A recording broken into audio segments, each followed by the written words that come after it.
Good afternoon, everyone. We would like to begin to commence to start. And so I welcome you all on this day before Earth Day. We intentionally chose this day because of that reflection on Earth Day for our workshop on solar energy. And I'd like to acknowledge before we begin that we are on Treaty 6 territory and the homeland of the Métis people. My name is Michael Pellet, and I'm one of the people on the steering committee for Churches for Environmental Action. And my colleagues and the people to blame for all of this are Patrick Prebble here, and Chris Rinko in the back. Chris, you saw Sister Judy Schachtel, she was out front. And Bob Armstrong from St. Martin's is also on our committee, but he is unable to be here because of a funeral in BC, which he's attending. And that's all I'd like to do at the moment, and I'd like to ask Betty here from St. Martin's to come up with our opening reflections. Thank you, Michael. So I'm Betty Brazier, and welcome to St. Martin's on behalf of the congregation of St. Martin's. We're glad that you're here. If you've never been to St. Martin's before, I hope you feel welcome, and please make yourself at home. There's an accessible washroom if you go out these doors and turn to your left, walk toward the offices, and you'll see an accessible washroom in the hallway. There are also a bank of washrooms downstairs and just out these doors and down the stairs. I understand that there's a nursery available if there are kids around that get tired of listening or a little rambunctious and want to go down. There's someone down there who will care for you. Thank you for setting aside time to be here, to learn and to listen and discuss and vision a way of responsible use of energy. It seems fitting that we begin with prayer. Please pray with me. Creator, we come this day united in our deep sense of awe. It flows through us when we take time to look at the wonders of our planet home. An intricate web of connection, finely tuned, finely balanced, and overflowing with abundance of life and resources. For millennia, the earth has lived and breathed and flourished. And now, in such a short time, through overpopulation and human greed and ignorance, human beings have upset this robust balance. We've taken more, consumed too much, and adopted a way of living that promotes waste and destruction. The cost of human narcissism has been the steady degradation of species, planets, and landscapes that you blessed and called good. God, forgive our selfishness. We are no longer prepared to close our eyes and ears. We come together this day seeking to make change, to continue the work of shrinking our human footprint, be in our speaking and our listening, nudge us forward toward wholeness with you and Mother Earth. We ask your blessing on this day and our work. Amen.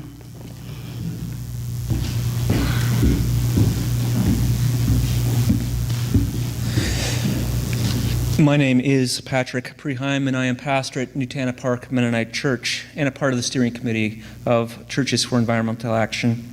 I've been given the opportunity to introduce Peter Prebble and Kelly Winder. Initially, we had asked Peter to lead this opening session, and he said yes, so long as Kelly was able to join him. The reasons for this will become clear in due course. Both Peter and Kelly serve on the board of SES Solar Co-op. Peter is president of the Solar Co-op, and Kelly is a key member of the projects committee, which plans all of their solar installations. Kelly holds degrees in electrical engineering and computer science, and also holds a master's degree in sustainable energy engineering. Kelly's expertise in the planning of solar projects has made him a valued member of the co-op's work these last years. The solar co-op has been operating for 3 years now. It is the first renewable power cooperative in Saskatchewan. The co-op's work is a completely volunteer endeavor. To date, they have completed 3 solar installations in Saskatoon and have a 4th one underway. 168 members have joined and invested in the co-op. Their goal is to accelerate the adoption of solar power in the Saskatoon area and to model and achieve greenhouse gas emission reduction. Peter was an MLA for 16 years. He served as Director of Environmental Policy for the Saskatchewan Environmental Society for 8 years. For 2 years, he was Legislative Secretary to the Premier, responsible for renewable energy and energy conservation. He is married to Louise Gagne, a family physician who specializes in integrative medicine, and they have 3 sons, a stepdaughter, and very recently a 4th grandchild. Kelly, I know at a more personal level. We worship together at Nutana Park Mennonite. We watch Rough Rider games together, and dare I say, we call each other friends. He is a man of integrity, committed to his family, his community, and the environment. We are privileged to have both Kelly and Peter share with us today. Peter and Kelly, the floor is yours.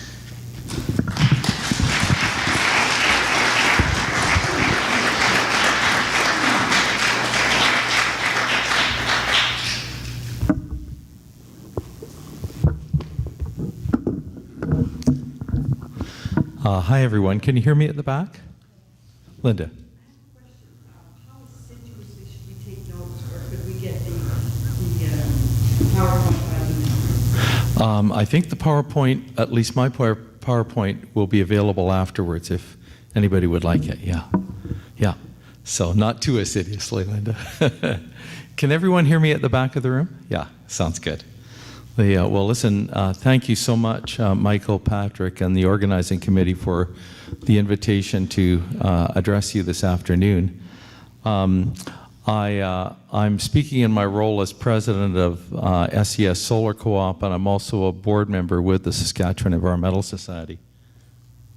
I wanted to just begin by saying that, at least for me, the context for going solar has a lot to do with climate change.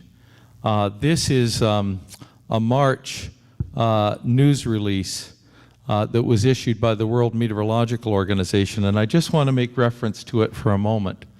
There was $265 billion of damage in the U.S. in 2017 from hurricanes that were more powerful than anything the U.S. has experienced before, because a warmer atmosphere and a warmer ocean makes for more powerful storms. The coral reefs on the Great Barrier Reef bleached in both 2016 and 2017, and a third of the coral died because the ocean is warmer than it's ever been before, as the ocean absorbs the bulk of the heat from the greenhouse gases that we're releasing into the atmosphere. If you go over to the other side, 30% of the world's population is now being affected by heat waves that are deadly for at least 20 days in the year. We don't, of course, experience this, but if you're living in Iraq where the temperature reached 54 degrees Celsius last year, you know what global warming means. And we're certainly experiencing destructive wildfires more frequently than we have been in the past. We all remember the 2015 fire season in northern Saskatchewan, where 13,000 people had to be evacuated. BC last year experienced its worst forest fire season ever. In Australia, alpine forests burned last year that had never been affected by fire before. The fire season around the world is becoming longer and more destructive. You saw what happened in California during the Christmas season. These are just some of the early impacts of climate change on our planet. It's going to get a lot worse before it gets better. what we're trying to do by thinking about going solar is contain the damage and reduce the impacts as much as possible. I just wanted, I'm not going to talk a lot about climate change, but I just wanted to show you these numbers.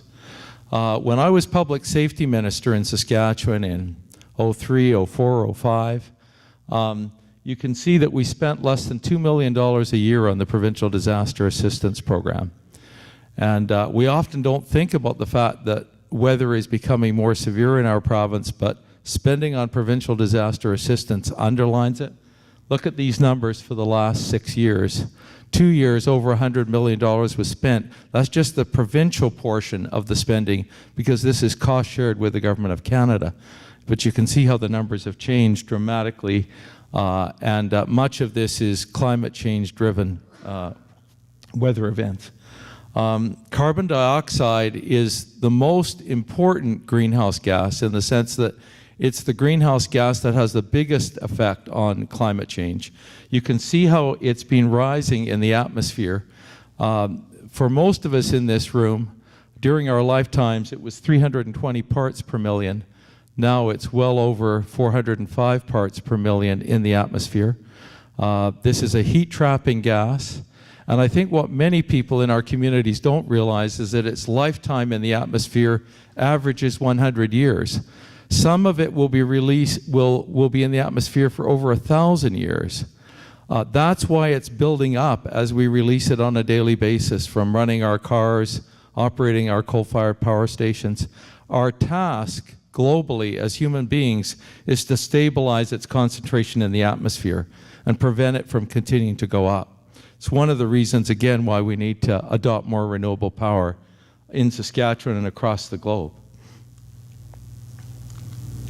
Now, under the Paris Climate Accord, the key commitment that was made in 2015, and then a large number of countries, more than 170 nations, have now ratified the Paris Climate Treaty. And the commitment is to move to net zero emissions in the second half of the century in order to prevent global average temperature from continuing to rise. And so that's really important, because that is really a commitment to phase out fossil fuels on the planet.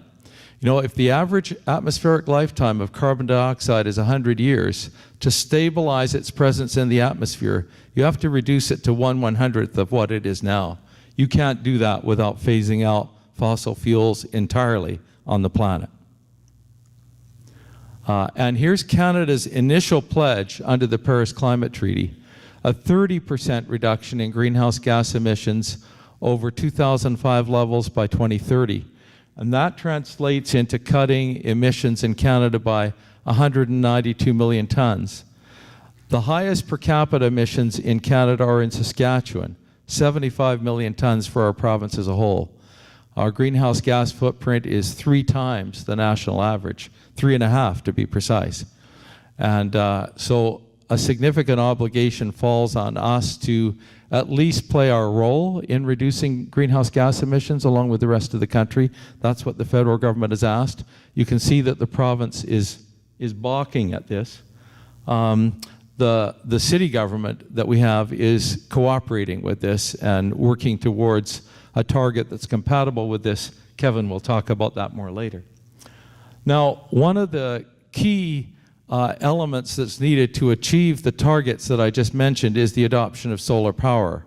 Right now, 3/4 of the electricity in Saskatchewan is produced by burning coal and natural gas.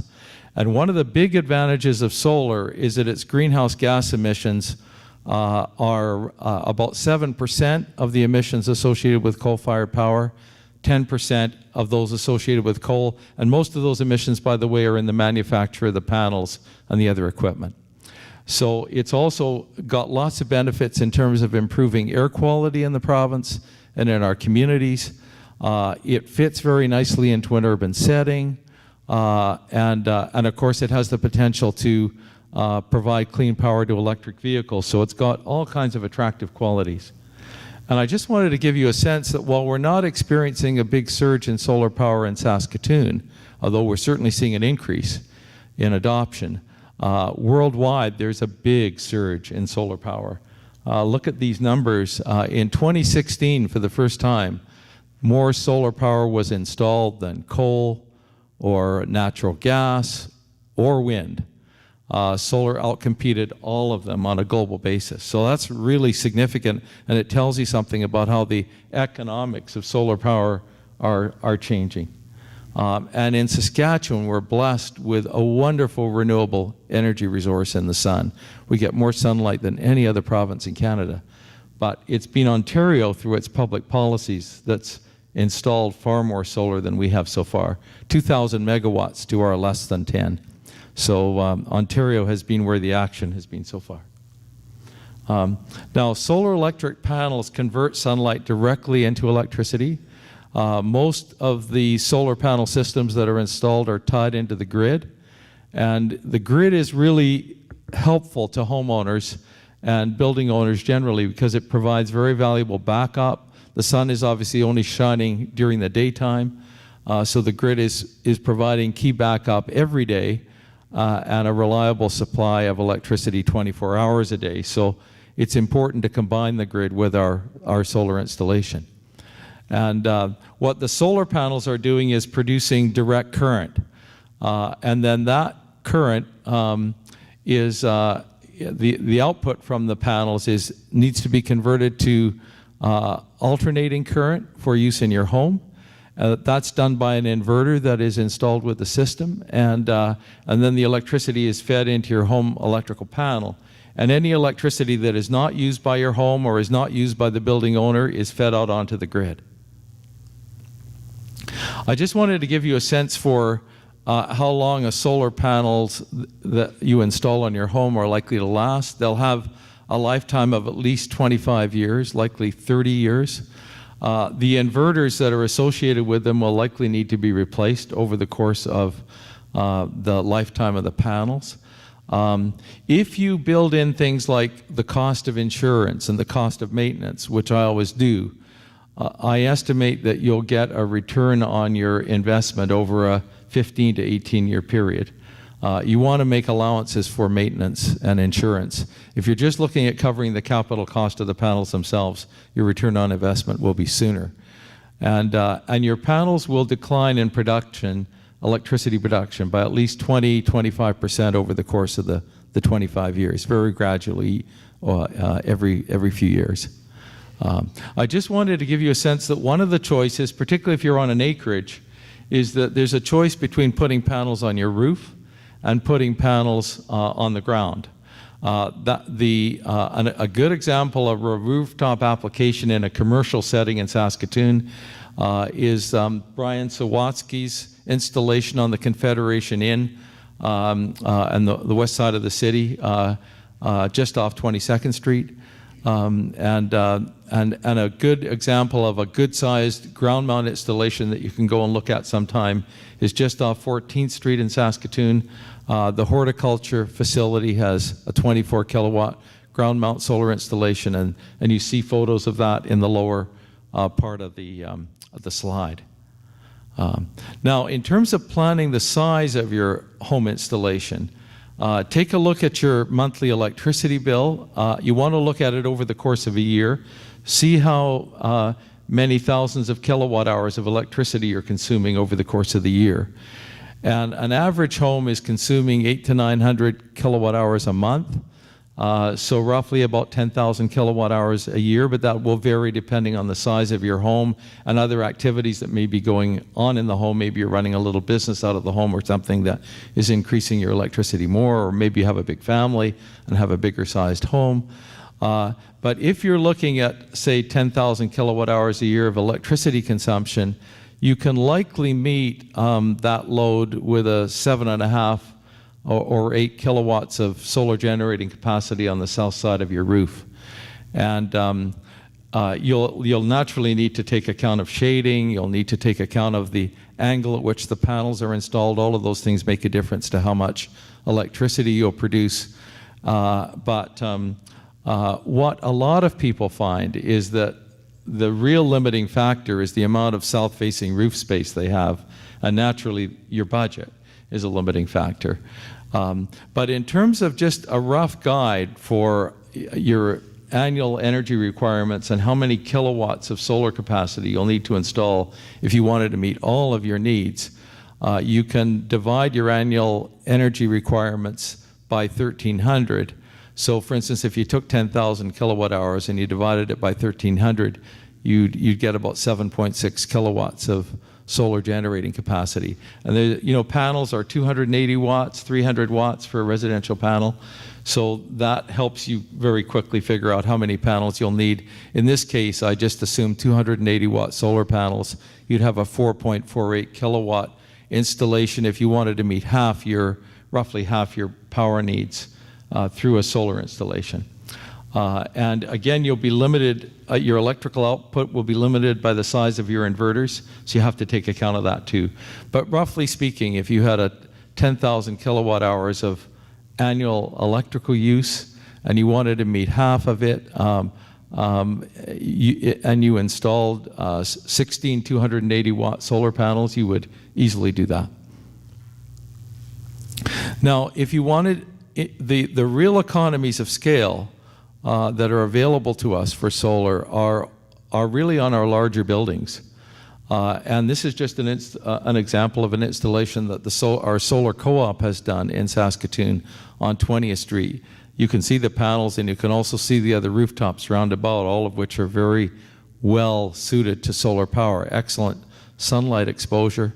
The economics, though, are limited to the fact by when buildings get too big in Saskatoon or anywhere else in Saskatchewan, they start paying a lower rate for electricity.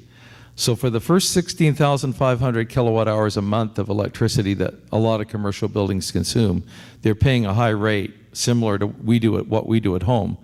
They might be in the 14 cent per kilowatt hour range. And that makes solar power attractive for them. But if they get bigger, say bigger than Station 20 West, which many of you would be familiar with, or big like buildings at the University of Saskatchewan, they start paying less than 8 cents a kilowatt hour. And then the economics of solar power aren't there for them anymore, because that's what they're saving on their electrical bill when they generate electricity from solar. So we really need to change our pricing system in Saskatchewan to have a standard minimum price for solar generated electricity that makes it economically viable. But until that happens, one has to pay attention to what you're paying on your electrical bill in terms of assessing the viability of solar. As homeowners, we're all paying more than 15 cents a kilowatt hour. So while the economies of scale might not be great on our rooftops, the price that we're going to get for the solar generated electricity starts out being attractive and keeps going up every year as power bills go up. But for commercial buildings, the economics can be quite different if the buildings are large. And you need to think about optimal angle for your panels and for your and location of them. It's ideal to have a south-facing location. You can make solar work with panels facing to the east or the west, but you are only going to get about 70% of the electrical output that you would from a south-facing panel. Ideally in the summer, your ideal panel angle is around 30 degrees. In the winter, to keep the snow off and to catch the lower level of the sun, 55 degrees is ideal.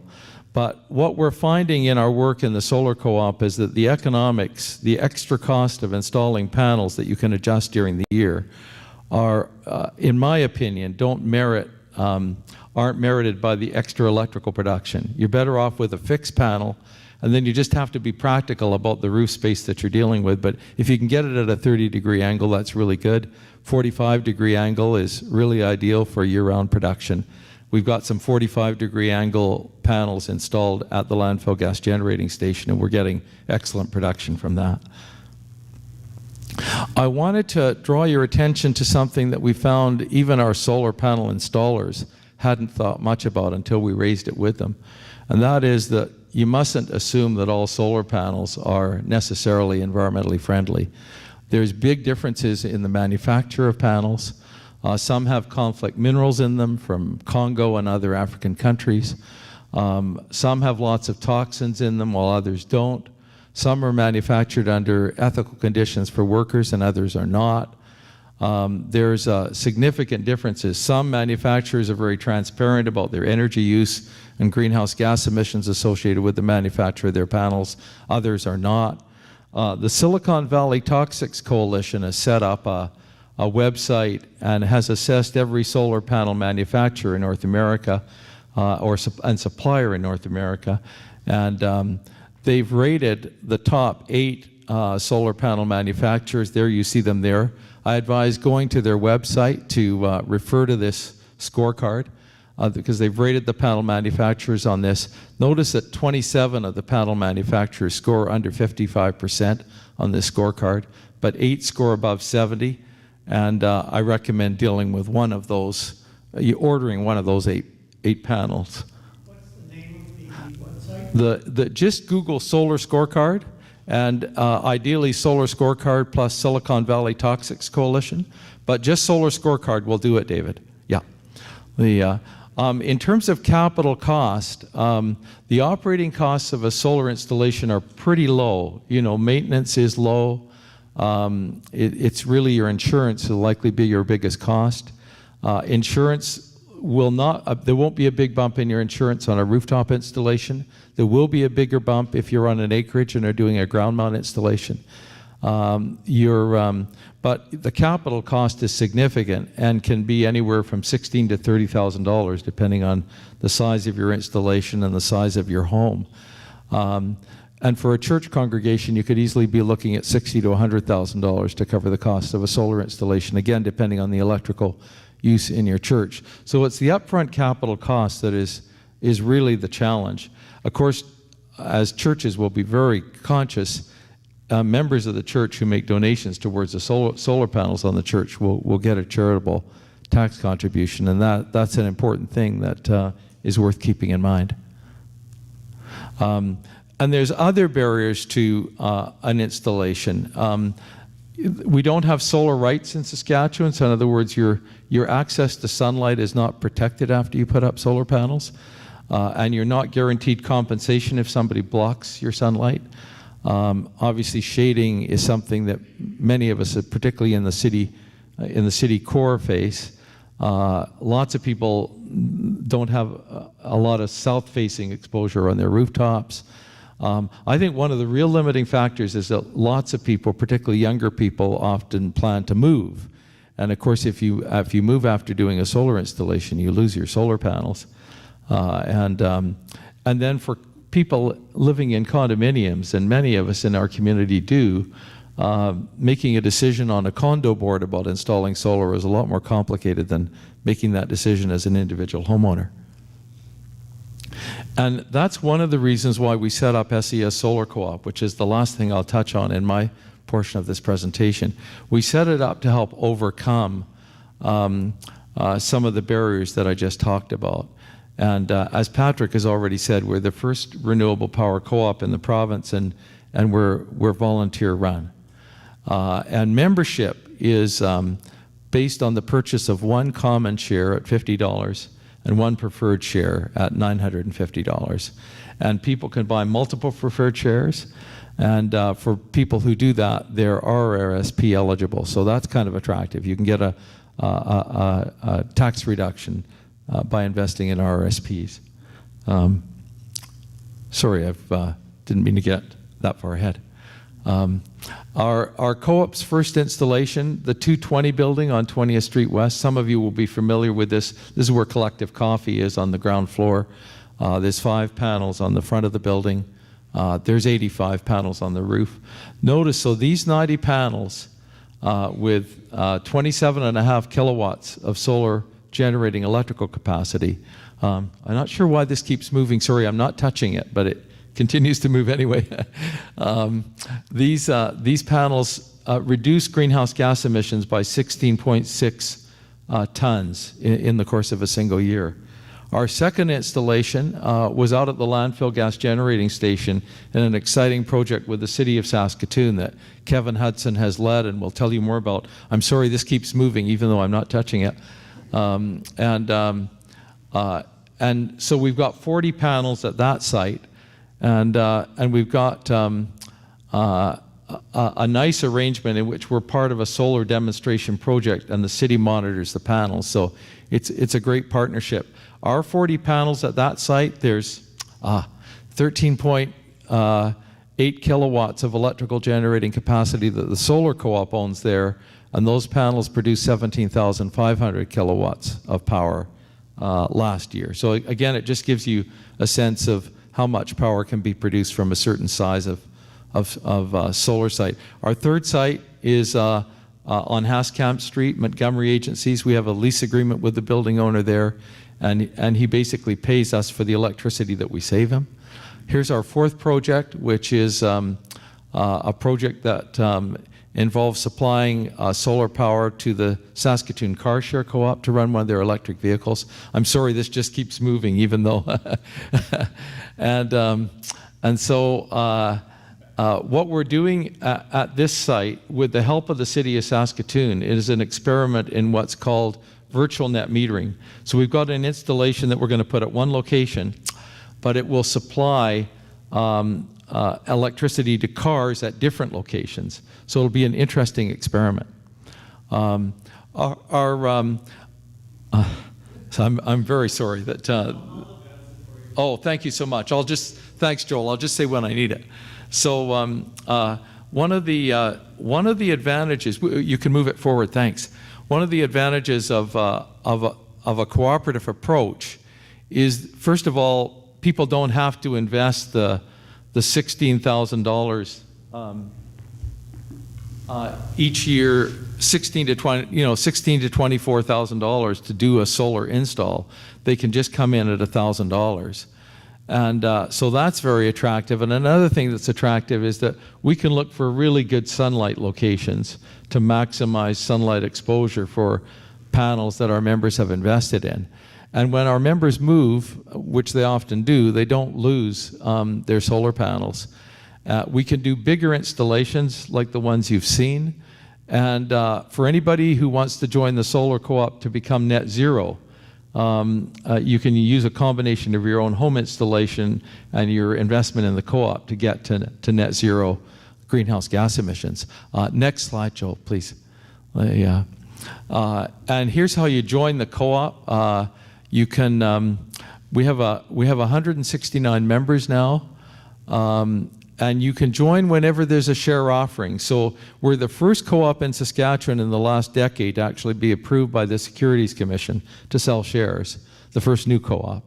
And so we can only sell shares during periods of time that are approved by the Securities Commission.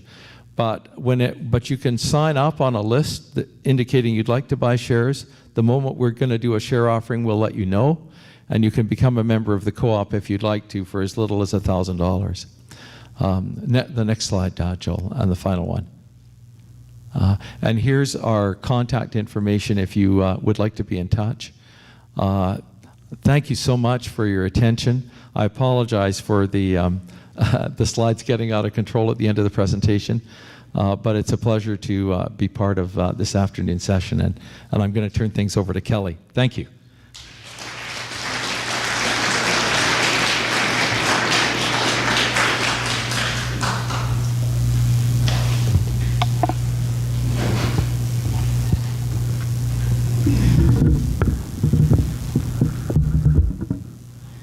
I'm going to try using a wireless mic. Can you hear me? Is it working? Okay, I think I can hear it. Yeah? Okay, good. So Peter and I didn't necessarily vet this really well, so I'm going to overlap a little bit with some of what Peter says. But I'm going to just a slightly more sort of technical presentation. So what we've done when we go to select sites in the solar co-op, we've put together a list of what would an ideal project look like? What would be the place that we would think would be perfect? So Peter's talked about most of these already. We want a place that's where we've got a good customer, a good client, a good host, someone who's going to be agreeable to basically to being cooperative. That makes sense. I mean, we want to be cooperative. We want to be agreeable, work together. So that's why we have that as number one. Peter talked a bit about the amount of energy. Part part of what we're looking for, because of the net metering rebate program that exists in Saskatchewan right now, is a project that costs $100,000. Because SaskPower provides a rebate of 20% up to $100,000. So you get a $20,000 maximum rebate. So that's kind of where we're aiming for, is that $100,000 mark. And that means we want something in the order of 15,000 kilowatt hours a month, somewhere in that range. And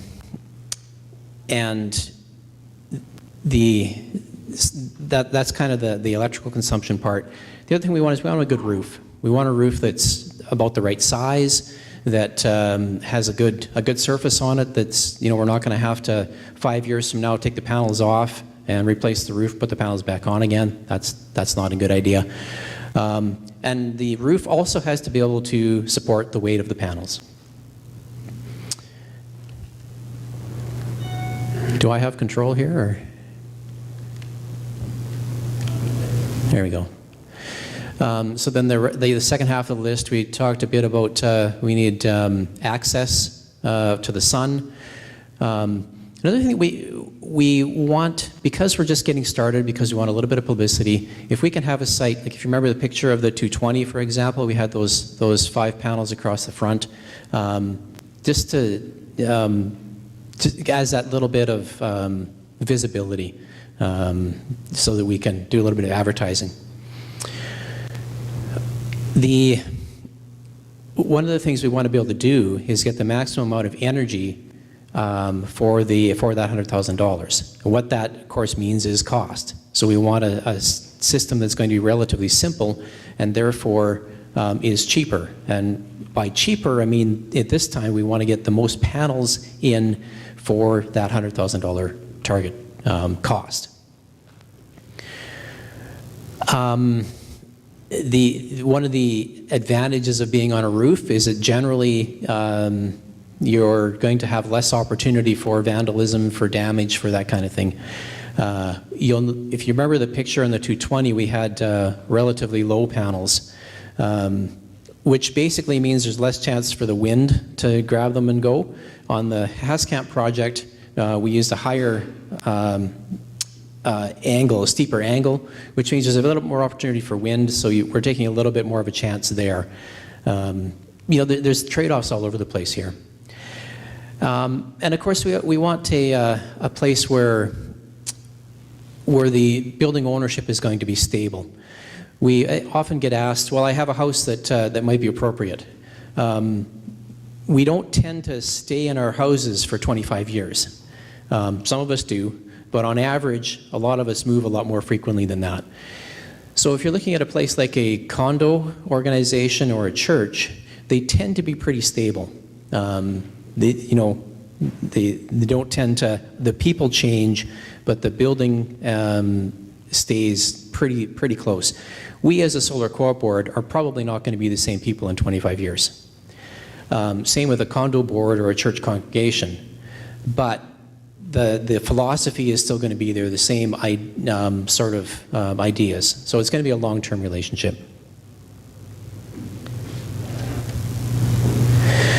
So I'm going to touch on just a couple of things here that Peter hasn't talked about. One of them is the structure on the roof. We do need a roof that's strong enough to hold the panels.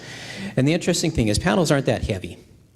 But as soon as you put a panel onto a roof, the structural engineer says, well, what that is going to do is it's going to capture snow. So now the roof not only has to hold the panels, but it has to hold up all of the snow that the panels are going to capture. So the structural strength of the roof actually dictates how steep the panels can be in some cases. Again, it's kind of an interesting sort of trade-off between the energy that you can get from the angle of the panels and the strength that your roof has to be. We encourage you to get, if you're going to do this on your own, a structural assessment done and a stamped assessment by a structural engineer. Then you can take that to your insurance company and say, we're good here. We've got a stamp here that says this is okay. You take it to the city when you go to get your building permit and say, the roof can handle this. Occasionally, I've been involved in a couple of projects where we've actually been able to go in and reinforce the roof trusses to put in either more panels or steeper angle or whatever. So that can be done as well. Peter put up a picture that was similar to this. Now these are the components of a solar panel, of a solar system. And I'm going to go through each of the components fairly briefly. Just out of curiosity, how many of you have solar installations in your house already? So we've got 3, 4, 5 people that know everything that I'm going to be saying here. And if I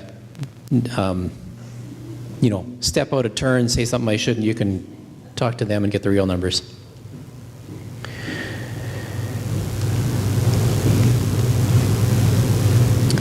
You might have to advance slides for me. This isn't working.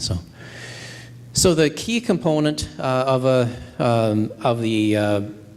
solar PV installation is the rock that generates power.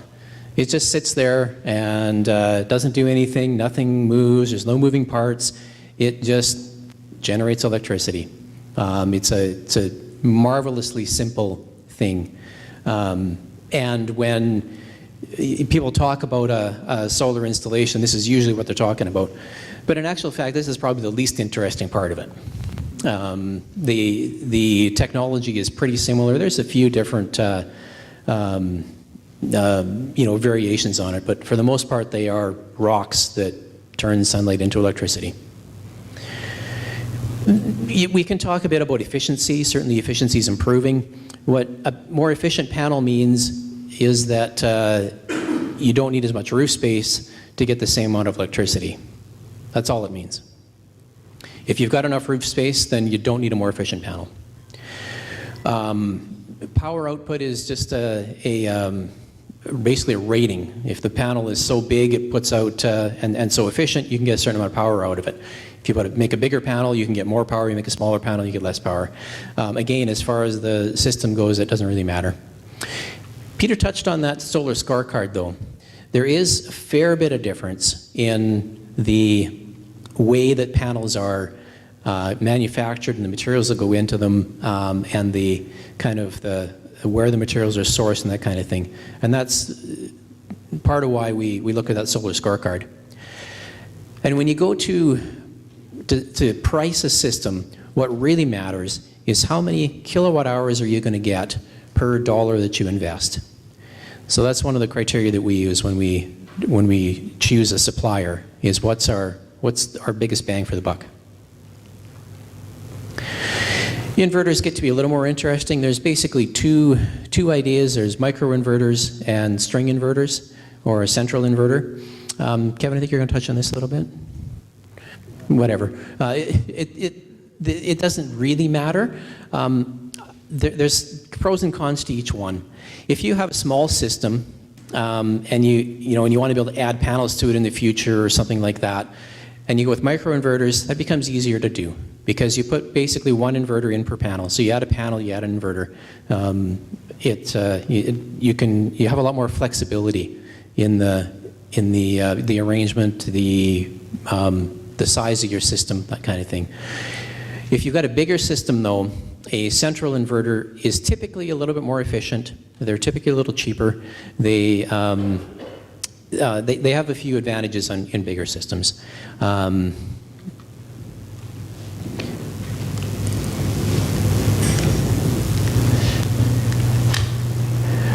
guess you'll have to advance to my next slide.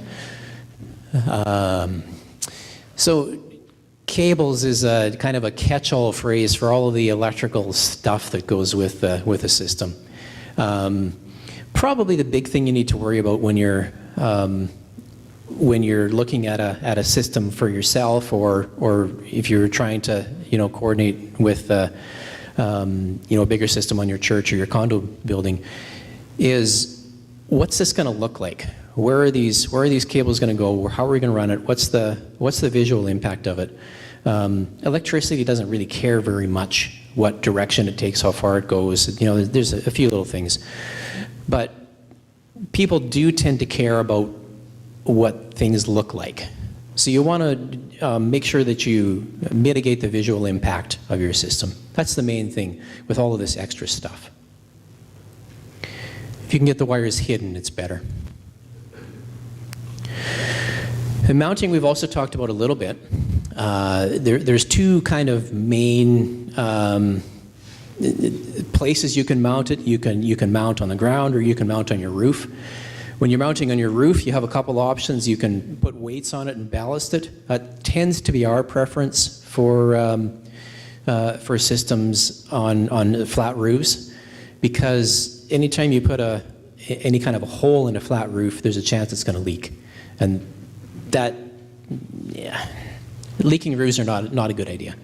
I'm going to just do a little bit of a story there. I agreed to be the deacon, the properties deacon, basically at Nutana Park, and it just became too much. So I gave it up, and we at our annual meeting we elected two new people to take over the job, and the next day the roof started leaking.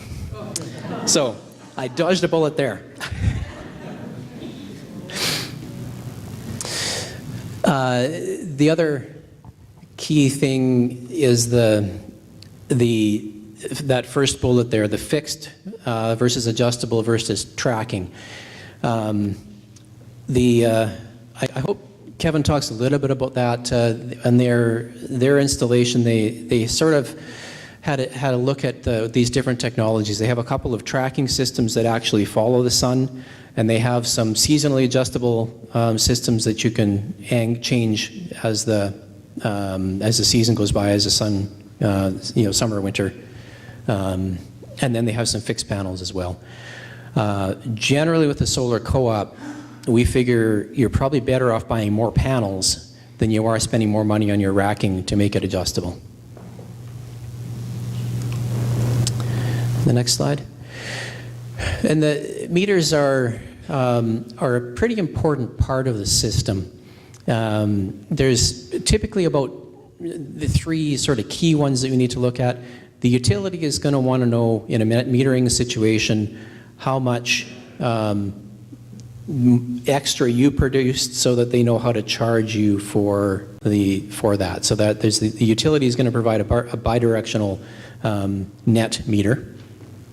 As a solar co-op, we want to know how much your panels produced, so that we can figure out what our revenue is going to be. And as a user of the system, if you're doing any kind of maintenance and that kind of thing, almost all of the inverters have a web interface that allows you to look and see what, in some cases, what each individual panel is producing, if you've got microinverters, or what your whole system is producing. And they come with the dashboards that you can see here. So that's kind of the system. When you go to buy a system, you've come to the point where you want to purchase a system. You go and talk to an installer. What's that installer going to do for you? What we do in the solar co-op is we ask for basically a turnkey system. We want somebody we put out a request for proposal and say, this is a description of what we want, and when you walk away from this project, it's going to work. And we're not, and that's kind of what we expect of our installers.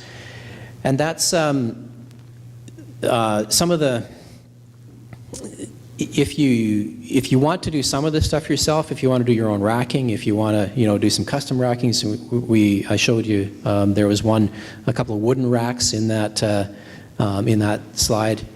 There's potentially some options there if you want to reduce your cost a little bit and you have some time and some skills. You can probably make a bit of a deal with your suppliers. But generally speaking, you go to them and you say, this is the system I want, and they do a design for you. They will pick the components, they'll pick the panels, they'll pick an inverter, they'll make an estimate of what your production is going to be. They'll do all the paperwork, the permitting, the net metering interconnection study, the net metering rebate application.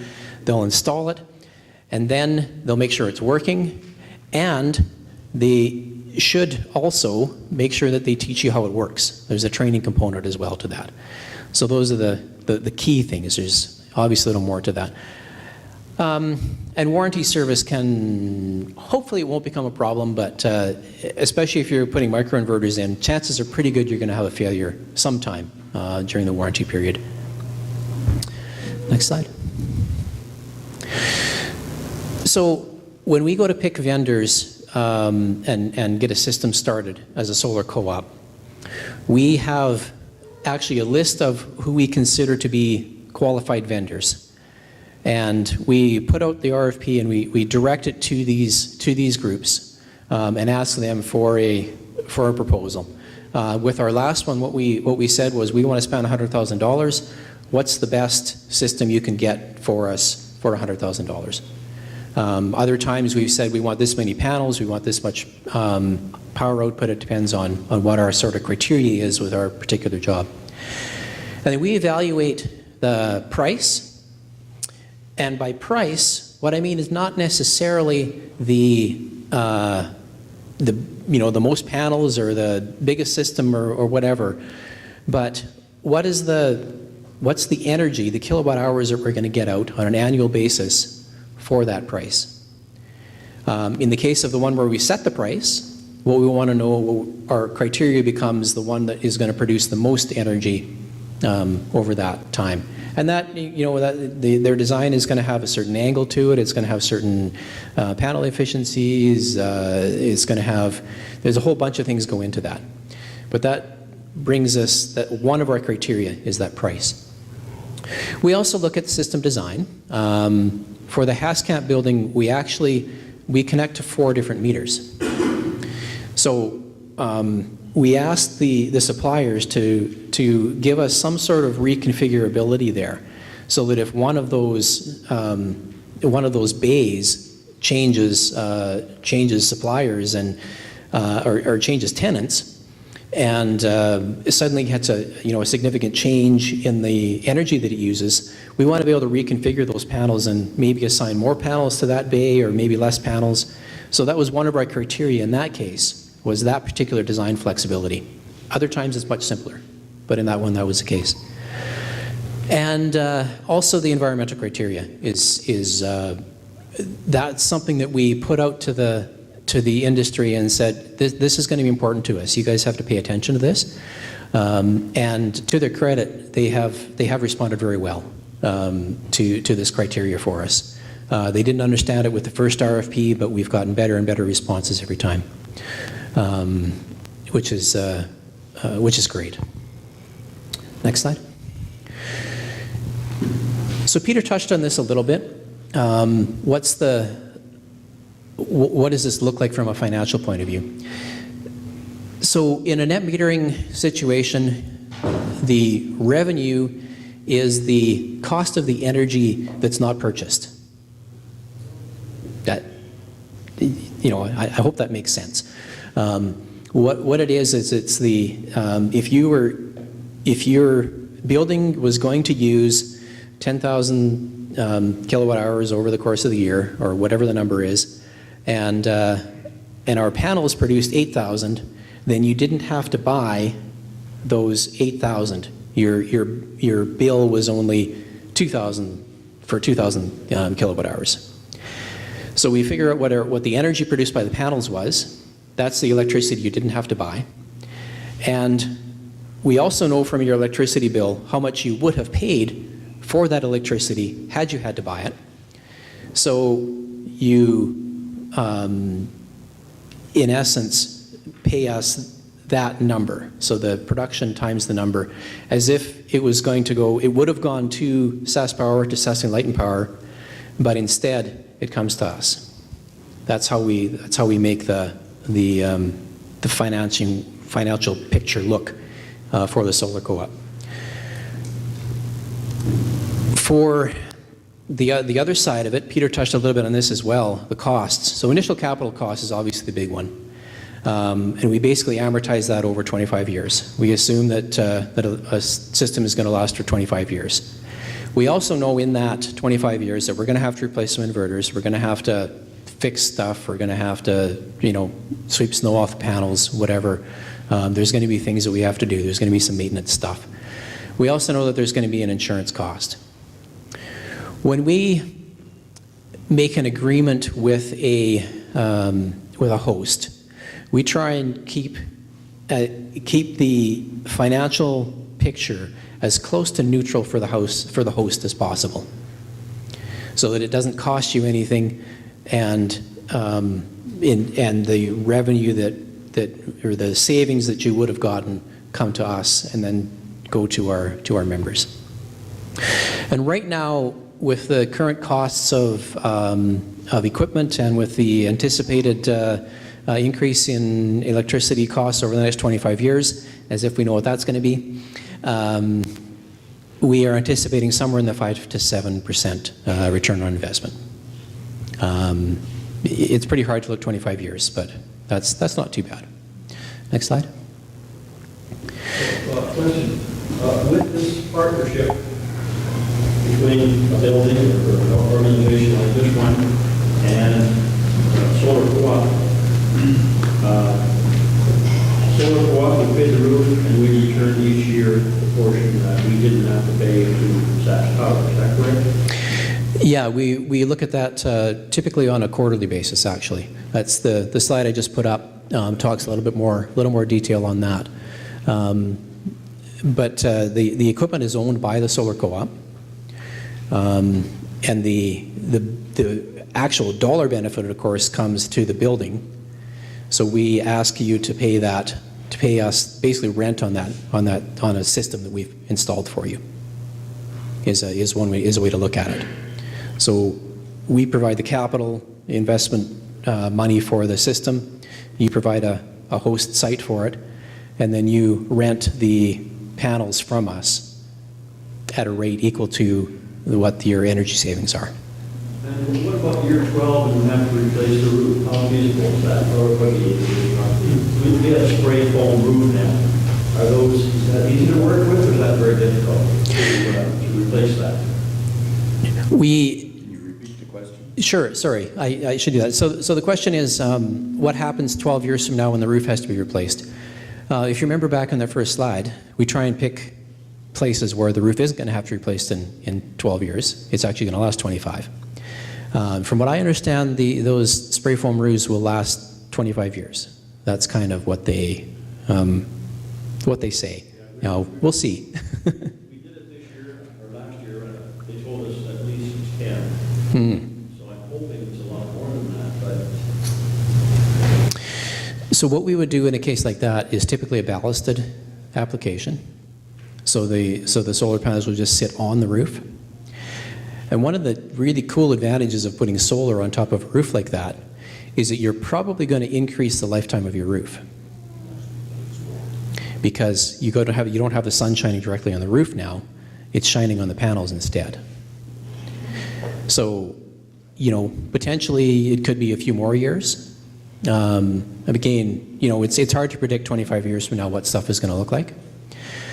So if the way we word our agreements is if it's a problem with the roof that's associated with the building, then it would be you as a host would be responsible for removing the panels and putting them back on. If it's a problem that is caused by the system and that we are responsible for, then we would pay that cost. In reality, we're probably ended up somewhere in the middle.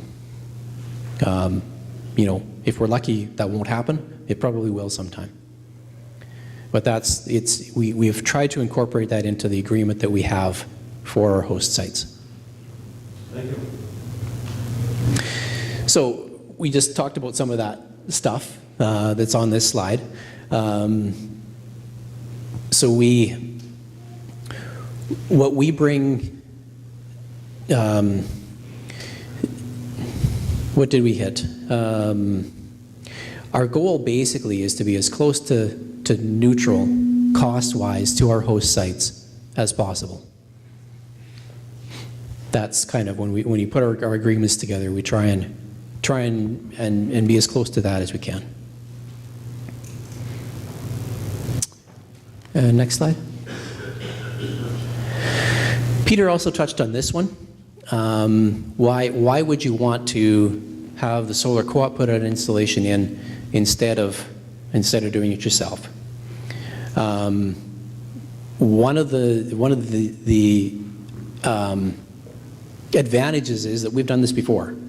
We know what we're doing, so we have some expertise that we can rely on, or that we can draw on.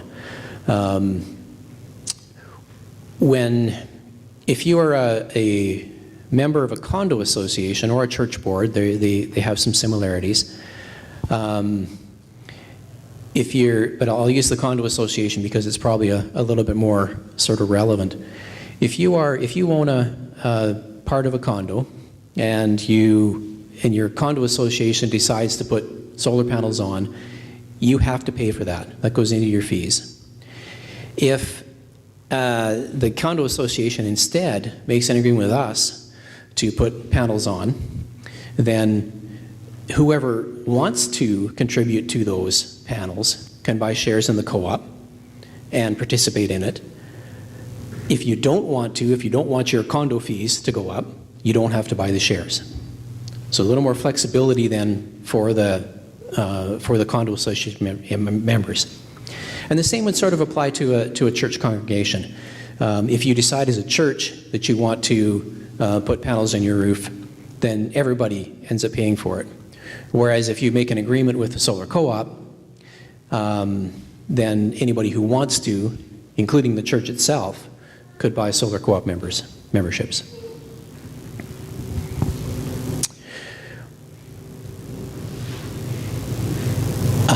That, I believe, is the end of my presentation. I think that's my last slide. So I think Peter and I are going to open up to questions now for any other. Sure. Maybe I misinterpreted what this meeting was going to be about, but so far it's always been big buildings, $100,000 bills for 100,000 kilowatt hours per month coming through. I came here because I have a house, and I'm interested in putting solar on my house. This solar co-op has obviously nothing to do with it. Is that correct? So the question was, we've talked quite a bit about the solar co-op, and not so much about individual houses. From a technical point of view, everything that I talked about still applies to your house. You still want to do the same assessment, the same structural assessment. You have your installer come in and do the sizing. You'd hire an installer, do the sizing for you. We're talking about smaller numbers. That's about the only difference. Solar is kind of beautiful in that respect. It's very scalable. Probably if you're going to do your own system, you'd probably use microinverters. But again, that would be kind of up to you and your installer. The numbers are just a little bit smaller. But the solar co-op has nothing to do with my installation? No. I use the solar co-op example just because it's one that I'm fairly familiar with. But the same, from a technical point of view, the same stuff would apply. Peter, did you want to address anything there? Well, I'll just add, I talked quite a bit about home installations in my own presentation. If you look back at that, there'll be some helpful information there for you. But you'd be looking at a system that's probably in the 4 to 7 kilowatt range. But as Kelly said, all the same principles apply in terms of the installation. But your cost for the install per kilowatt will be a little higher at home than it would be on a bigger building. Yeah. So you can get better economies of scale on your church roof than you can at home, but your system is viable at home and your electricity price that you're paying is a little higher. So that helps to compensate for the extra costs that you're incurring. So I think it's really worth looking at a home install as well as, and then looking at the solar co-op or your church roof as a way of adding to the solar generation that you're involved with, because you likely won't be able to use your home roof to meet all your electricity needs unless you've got really great south-facing exposure on your roof. Now, lots of other questions. We'll start at the beginning and move to the back, starting right here. I have a house that I've geared it up to solar collectors on. However, first of all, the roof is a low slope roof, and the ridge of the roof is north-south. I have a house that has a low slope roof, 2 and 12, and the ridge of the roof is north-south. And then I have some very large deciduous trees on the south edge. And so I don't have very much, I don't suspect it's likely worthwhile putting any solar on my particular roof. If I joined the solar co-op, you could put in, I could get some of the benefits of not having it on my roof, though.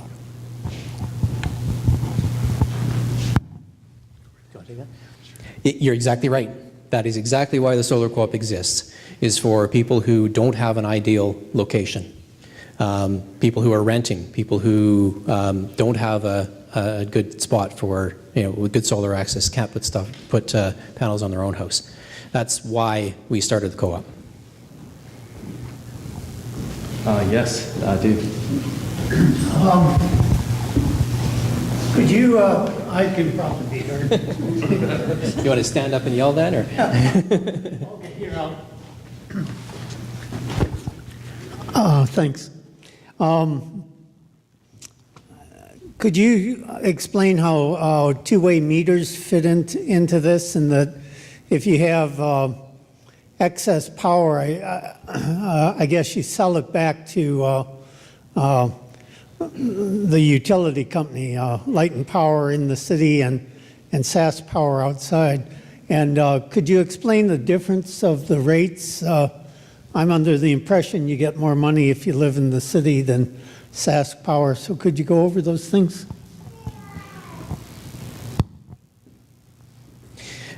That is a fairly complex. We were talking about electricity rate structures. That could take a significant amount of time.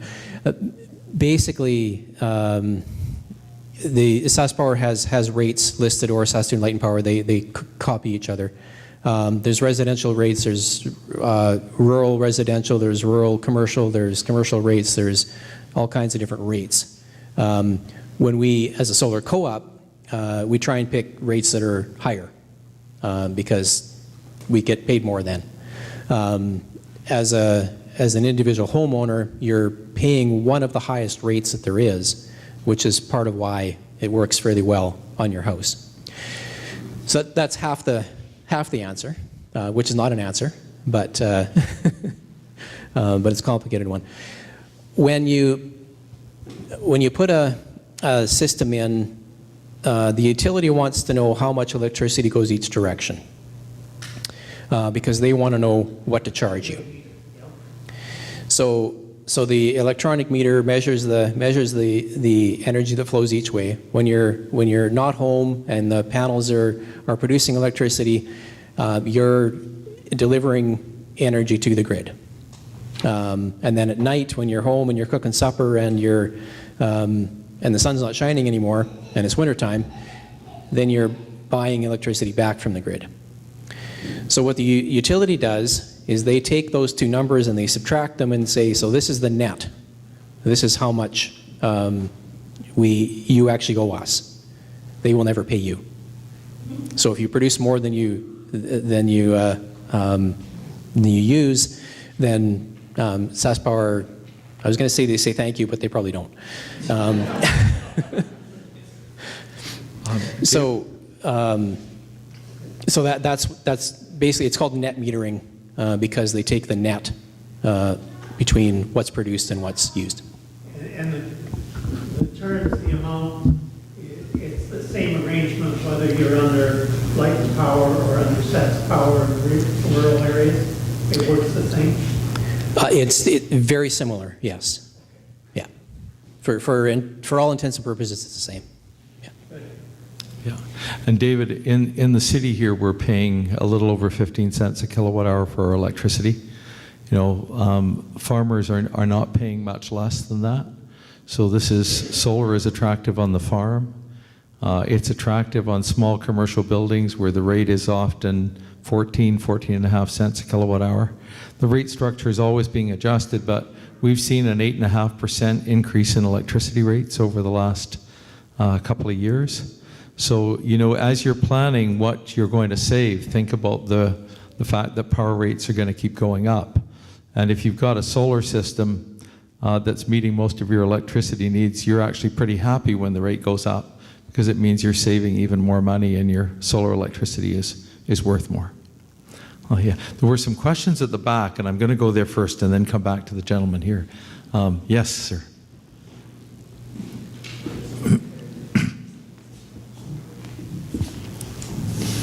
You've been talking about city stuff. I'm out of the city, and I'm just wondering, can people from distant places tie into this, or have you looked at, say, congregations in the country as a site for a lot more space than you'd have in a city for solar sites and stuff like that? I'm just wondering if outside the city, how things would work with this co-op. We're working with people in the Saskatoon region. So certainly we're happy to look at the possibility of an install, you know, close to Saskatoon.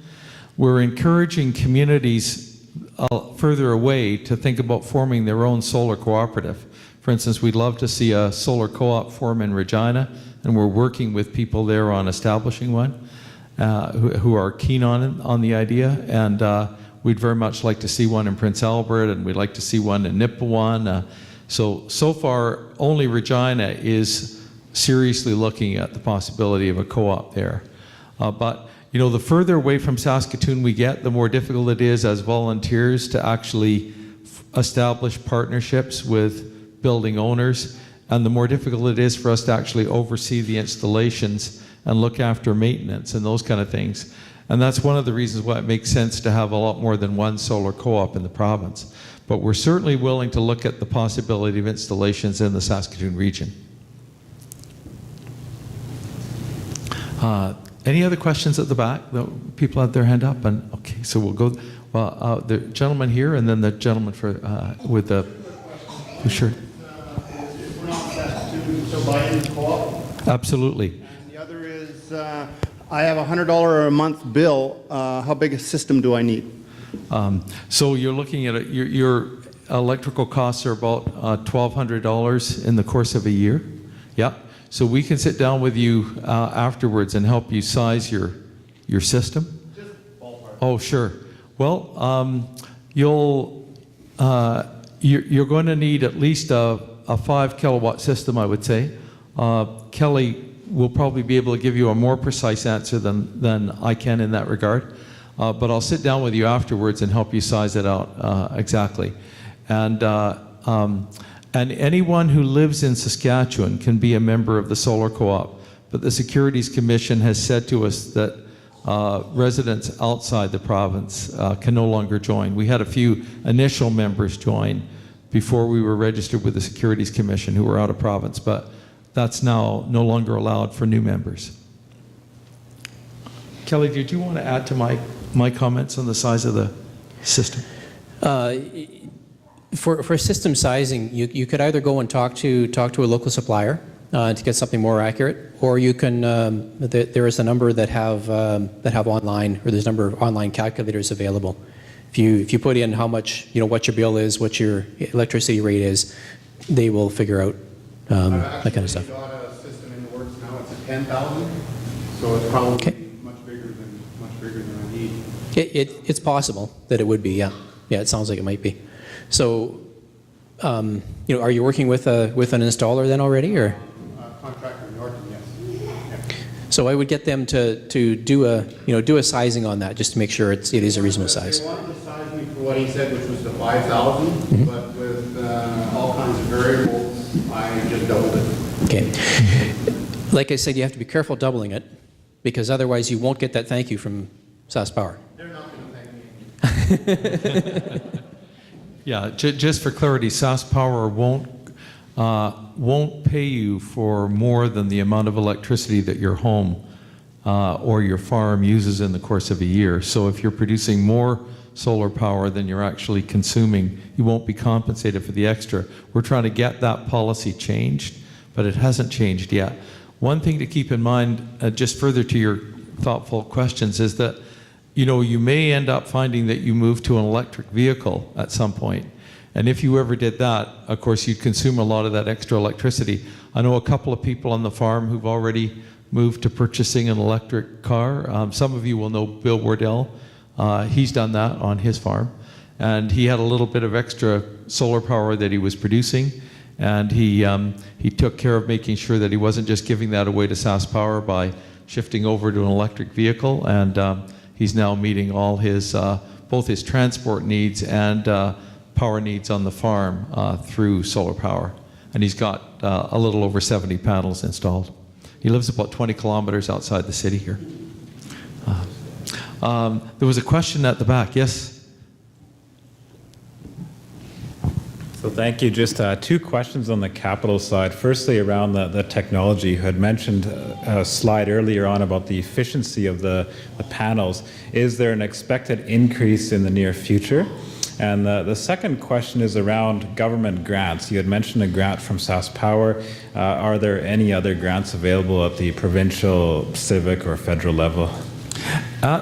Just for clarity, the grant from SaskPower is we're only promised it until November of this year, although it may be renewed. I've watched SaskPower extend this before, but SaskPower has only promised a 20% grant on the first $100,000 of the cost of a solar installation up until November of 2018. And we're very much hoping that will be extended, but we don't know that yet. So there is some merit in planning a solar installation this summer if you really want to go ahead with one.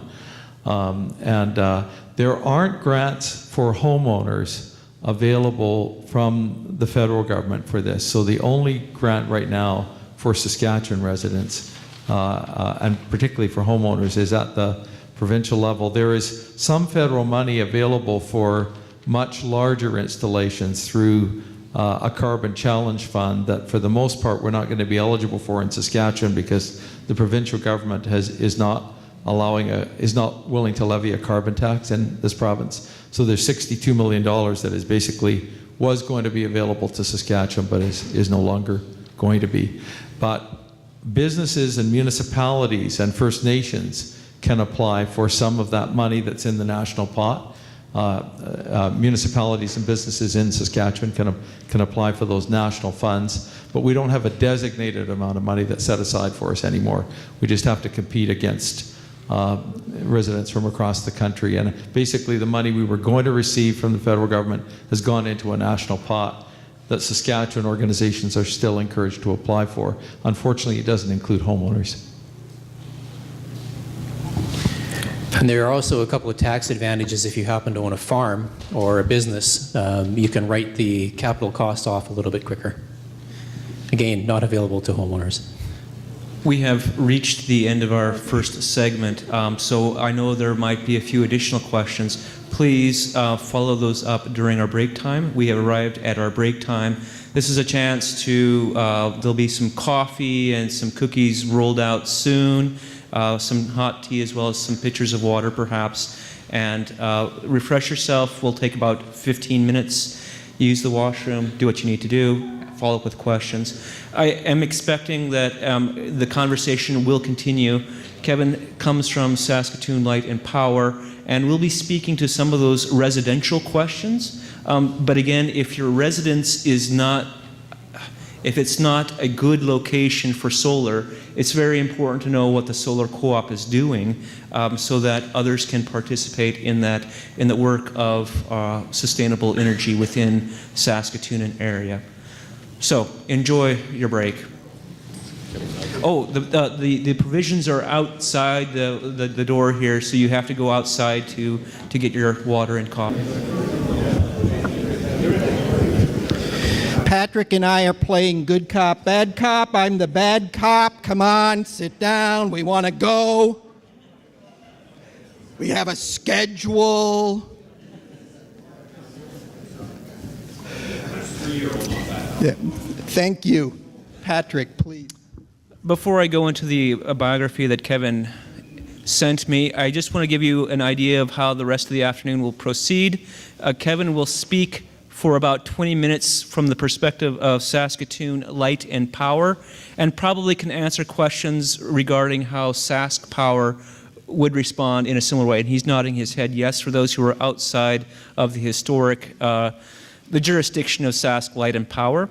Then there will be 10 minutes of Q&A, and then we will have a chance to break into smaller groups. If you are here with people of a similar faith community or a neighborhood, or just partnering up with the people around you to reflect on a couple of questions. And the two questions will be, what have you heard today that is provocative, and what have you heard today that is more challenging to taking steps forward? What are the next steps? Provocative and challenging, and are there next steps forward that you envision? During the time of that small group conversation, Peter will circulate amongst the small groups to just simply listen, and then he will return to the microphone to feedback what he has been hearing. And I'll just put this out there. There are a number of Mennonites here who may be on their own from their congregations. You're more than welcome to join the Nutana Park group, and we'll meet over in this corner. There, I've taken care of that. So, Kevin Hudson represents Saskatoon Light and Power, formerly the City of Saskatoon Electrical System Branch, which was established in 1906 and is the longest-serving electric utility in Saskatchewan. The utility provides electrical service within the 1958 city boundary and is a reseller of electricity, buying power in bulk from the provincial crown corporation Sask Power, transforming to distribution voltage levels, and distributing to its 60,000 plus residential and commercial customers. The utility also provides the street lighting service for most of Saskatoon's neighborhoods and operates over 25,000 streetlights. His presentation provides an overview of the net metering and small power producer programs and sets a vision for the large-scale development of solar power access across Saskatoon. The city is taking voluntary action to combat climate change and has set aggressive greenhouse gas reduction targets and will work closely with all residents and stakeholders in Saskatoon to help solve this global problem. The use of local clean energy resources will be key to meeting these targets. Kevin Hudson is the Metering and Sustainable Electricity Manager for Saskatoon Light and Power and has 27 years of experience working in the energy sector across Saskatchewan and Alberta. Kevin graduated with a bachelor's degree in electrical engineering from the University of Saskatchewan in 1991 and grew up in Saskatoon right across the park from us here, attending the old Churchill School for his early education years. Kevin is married to Michelle, who teaches at Holy Cross High School, and they have two sons, ages 18 and 20, and two miniature schnauzers, 8 and 10, who used to terrorize passersby while they lived in the old manse for St. Martin's up until a few years ago. Kevin, it is a privilege to have you share with us today. The floor is yours.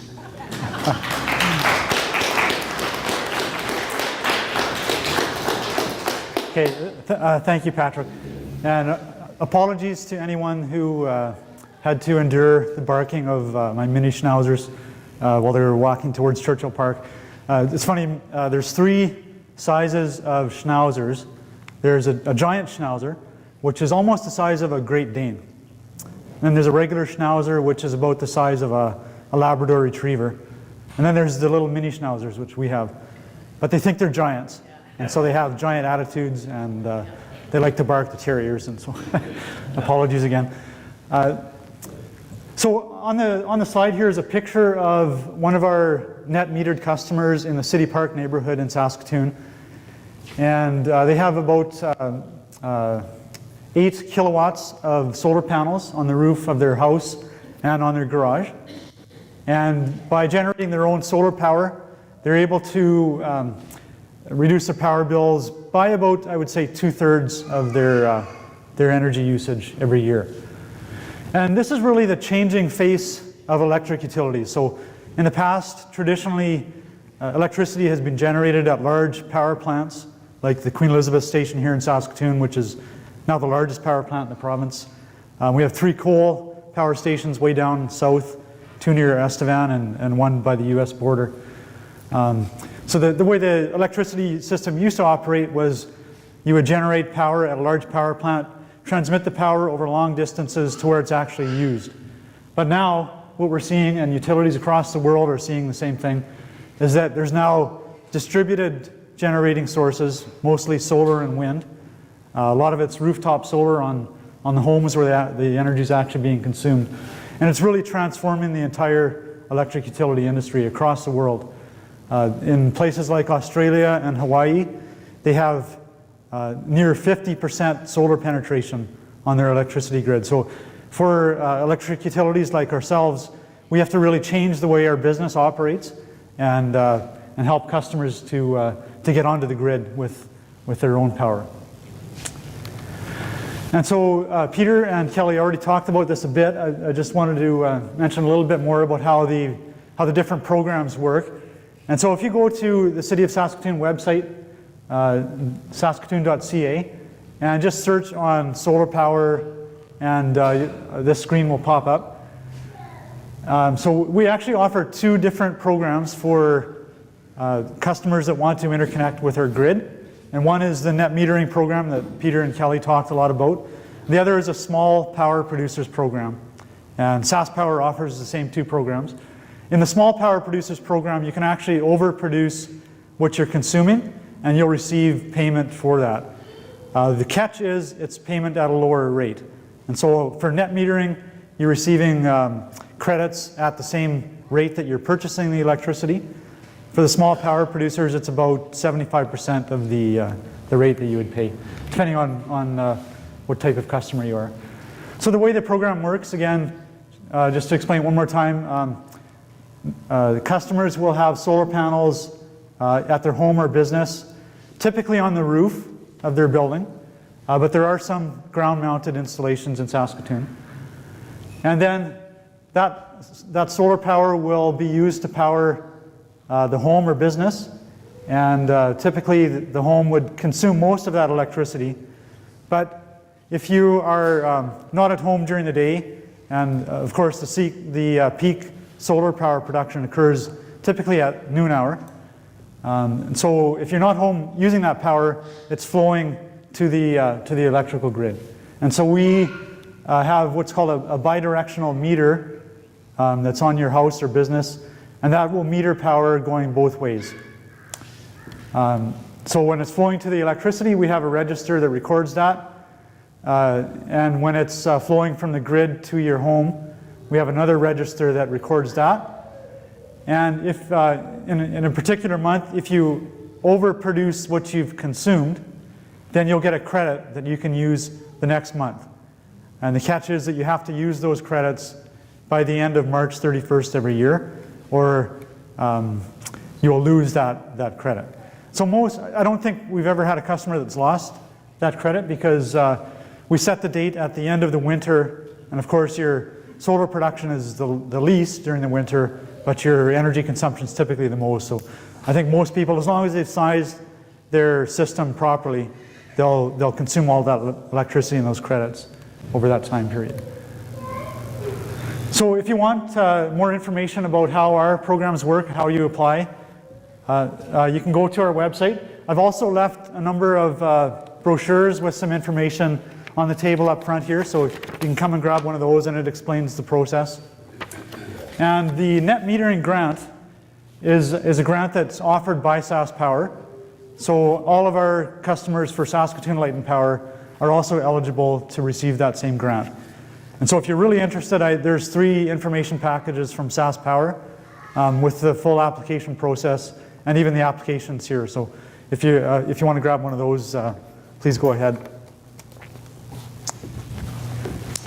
And as Peter mentioned, the SaskPower has already closed down their small power producers program. They're oversubscribed, and so they're reviewing their programs. There should be more information coming out later this year, and the net metering grant will expire at the end of November of 2018.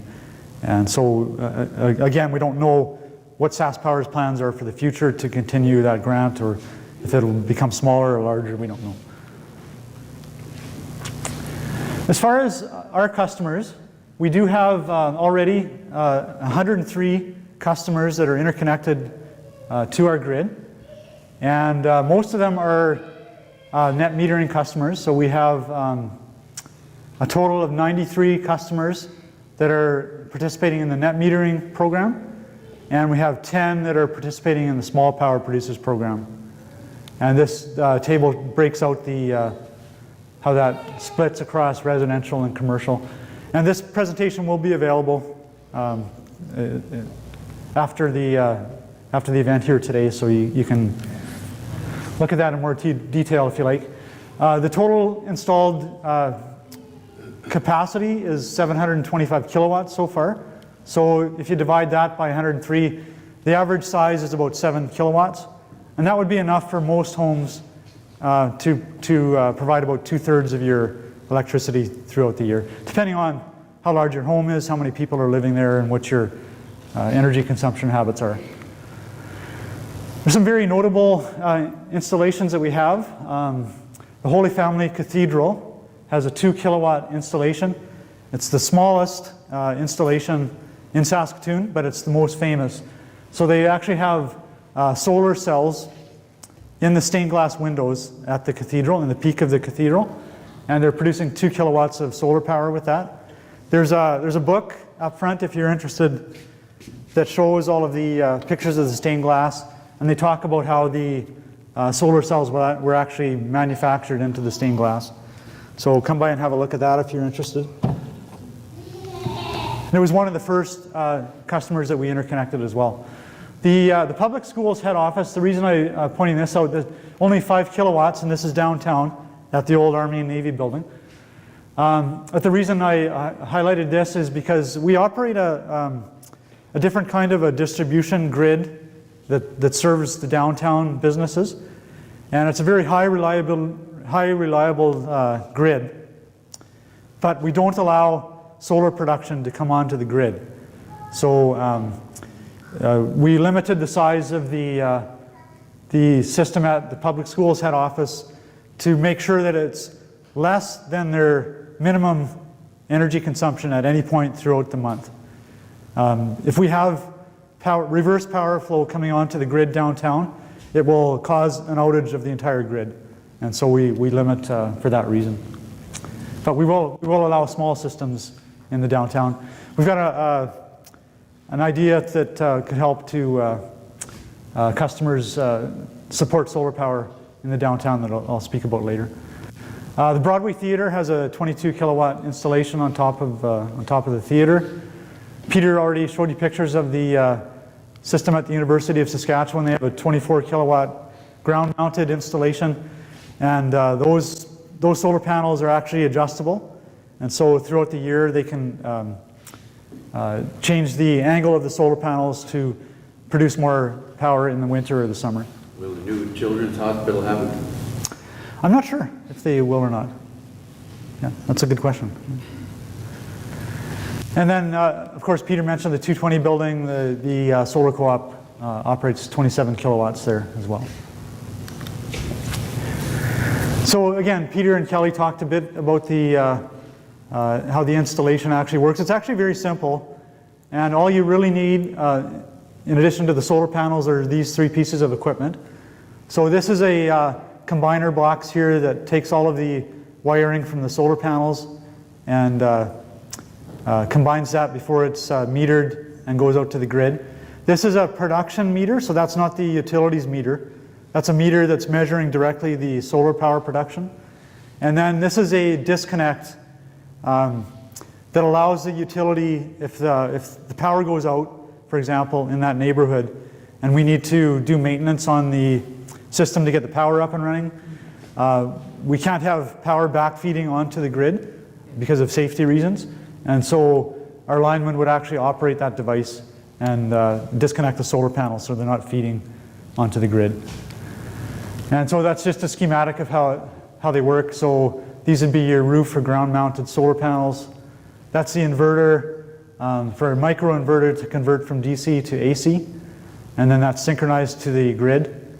That's the combiner box, the production meter, disconnect, and then it will go, from the disconnect it will go down to your main electrical panel, and then through the utility meter, and this utility meter measures power going both ways, and that's a picture of one of our smart meters.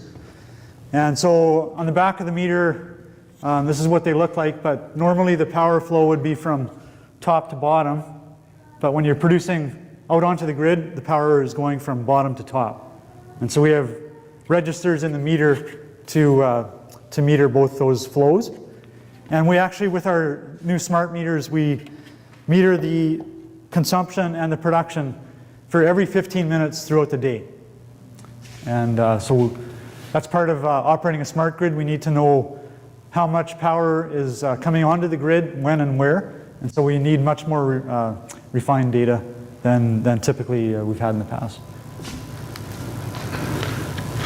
Some of you may also be interested in solar hot water, and I know one gentleman has solar hot water on the roof of his home here in Saskatoon. We also at Saskatoon Light and Power have a solar hot water heating system on the roof of our building, on the south facing roof. And so this picture of it here, we have 16 roof mounted solar thermal panels, and so we use it to heat domestic hot water for showers and hand washing and that kind of thing. And same reason that people would do this at home is for hot water for shower and bath and dishwashers and that kind of thing. But within the solar thermal panels, there's a glycol fluid that would flow through the panels and be heated by the sun. And then there's a heat exchanger down, in our case in our mechanical room, but if you were doing this at home, it would be beside your hot water heater. And so you would actually store that hot water so you can use it later. Interesting thing as well, some people have them pointed to the east because they're showering in the morning. They want to use the hot water in the morning. And so that's when, if you're ever wondering why someone would have panels pointed east, that's the reason. And here's an example of one actually just over here on Mills Crescent. It's actually one of the partners in Rock Paper Sun, but he has solar photovoltaic panels on the roof of his house, and right beside it he's got a solar hot water panel as well for hot water use. Peter talked earlier about the concept of virtual net metering, and so this is a project that we're already piloting here in Saskatoon. There's only one other Canadian utility that I know of that is even looking at virtual net metering so far, and that's London, Ontario. And there's some in the United States that are also looking at this. But really this concept is virtual net metering, but at different locations. And so the power is generated at one location and consumed at another location. And all the utility is really doing is moving that power. And so in this example, a cooperative, it could be the solar cooperative, is generating power from solar or wind or geothermal or some other renewable form of electricity. And they're producing that power directly onto the electrical grid. And then they have customers that are members of the co-op that are using a portion of that power and crediting their power bills at home or at their business. And so the pilot project that we're doing here in Saskatoon, we have partnered with the solar co-op, and there's a solar installation going at a housing development in Riversdale. And we're virtually net metering that solar power to electric vehicle chargers throughout the city. So there's one in Broadway, City Park, Riversdale, and there's a couple of other locations. So another partner is the Saskatoon Car Share Cooperative.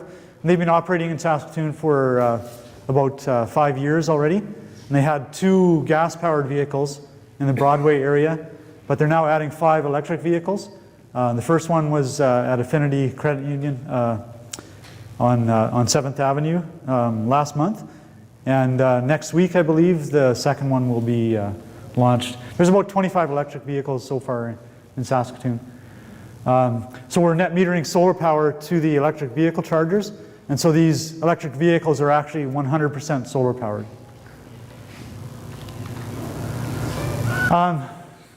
So far we have less than 1 megawatt of solar power connected onto our grid in Saskatoon. So we have 725 kilowatts.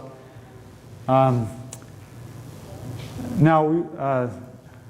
if you'll bear with me for a minute, I just wanted to explain a few different terms that we've been using throughout the seminar here today. First of all, the power output of a solar panel is measured in terms of watts. And a watt is equal to 1 volt times 1 amp. So it's the voltage times the current, gives you the power, and that's expressed in terms of watts. Kilo is, of course, 1,000 watts. Mega is 1,000,000 watts. And giga is 1,000,000,000 watts. And so we have 725 kilowatts, but that's less than 1 megawatt. And a couple years ago, the former city manager, Murray Totland, challenged us as a utility to set some aggressive targets for solar power in Saskatoon. And he suggested an outrageous number of doing 50 megawatts in Saskatoon. And we took that and we doubled it, and we said, why don't we do 100 megawatts? And so this is our guess at how that 100 megawatts might be deployed throughout Saskatoon. And net metering, of course, will just have some natural growth from more customers connecting onto the grid. So far we have, as I mentioned, just over 100 customers. But we've been doubling the number of customers every 2 years for the past 5 years. And so if that trend were to continue, we would have over 6,000 customers by 2030. And if you multiply that by the 7 kilowatts, that's over 45 megawatts of solar power. That would just be natural growth if that trend continued. And SaskPower is following that very same trend. They have 50% year-over-year growth. SaskPower have 825 customers connected with over 9 megawatts of solar power through their 2 programs across the province. So we do expect that some growth in the net metering, and we're projecting that might make up about 15% of that 100 megawatts. We see a lot of opportunity for community co-ops to participate, and that might again make up about 15% of that total. And then there might be independent power producers that are doing this as a business that want to produce power, and we would buy that power from them, and that might make up another 20 megawatts. So this total here is 50 megawatts, and that is what we are projecting could come onto our electricity grid within the 1958 city boundary. And the reason we've kind of limited it to 50 megawatts there is that's about a quarter of our peak power that's flowing on the grid. And once you exceed about 25% of that number, you start to have voltage problems on the grid. And there's some charts up front here that are from our solar power demonstration site, and you'll see how the solar production varies throughout the day. So when a cloud rolls over, of course, the solar production is going to go down. It's going to do this throughout the day, and that causes voltage fluctuations that can really disrupt the grid. And so we want to try to keep that to below a quarter of the total power that we're using. We can do things to mitigate that, but it's very costly to do that. So that's 50 megawatts coming onto our grid. And then we see that there could be opportunities with community partners for the city to do solar outside of our electricity grid and sell the power to SaskPower. And so that might make up another 50 megawatts for a total of 100 megawatts. Now, in Saskatoon, every year we receive about 2,380 hours of sunshine throughout the year. And so that, of course, you need sunshine to produce solar power. And in the Saskatoon area, the average amount of solar power production per kilowatt of panels that are installed is about 1,225 kilowatt hours per year.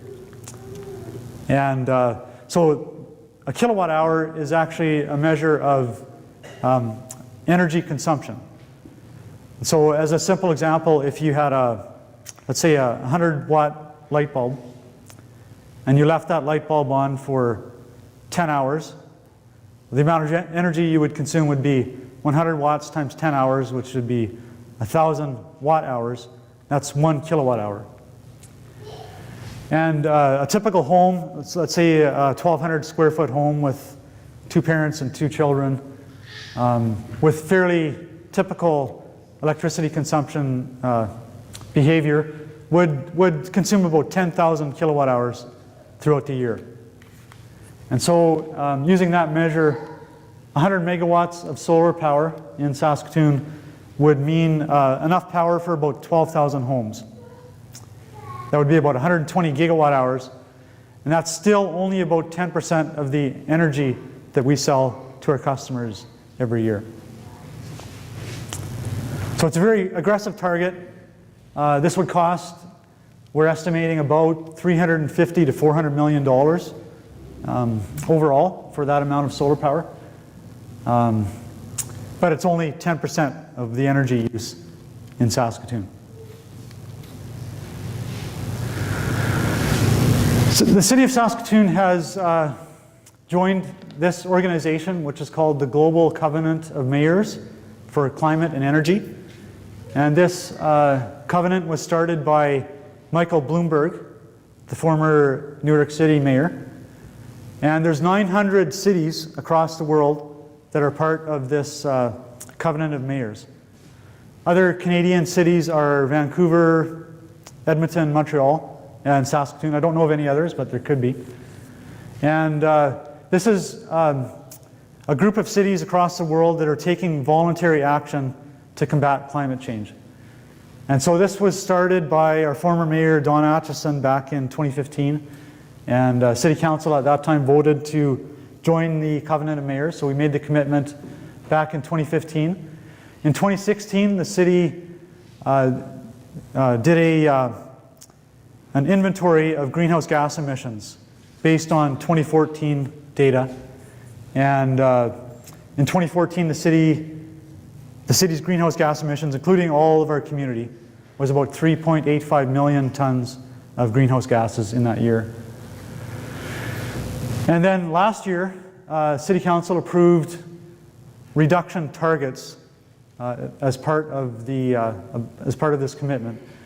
And so the city has committed to reducing greenhouse gas emissions by 80% below the 2014 levels by the year 2050.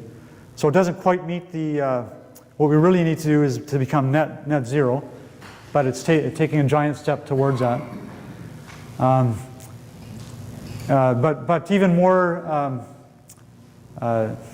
aggressive than that is the target over the next 5 years is to reduce our community emissions by 15%. So 15% by 2023.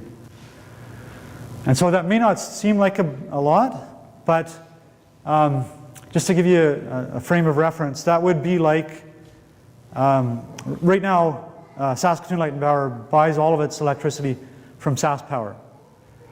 And if instead of doing that, we were to switch it all to 100% renewables, that's what it would take to meet that 15% commitment. And so the city is looking at energy efficiency, renewable energy, alternative transportation, waste reduction, those kinds of things to try to meet these targets. So later this year, actually by this summer, the city should announce and approve the plan to meet these targets, which would be very aggressive. And the only way we can meet these targets is by working with you and partners like the Solar Co-op. So I've just, on the screen here, highlighted a few of the community partnerships that we're already working on. And on the top left-hand side of the screen here, this is our solar power demonstration project that is out at the landfill gas power generating station.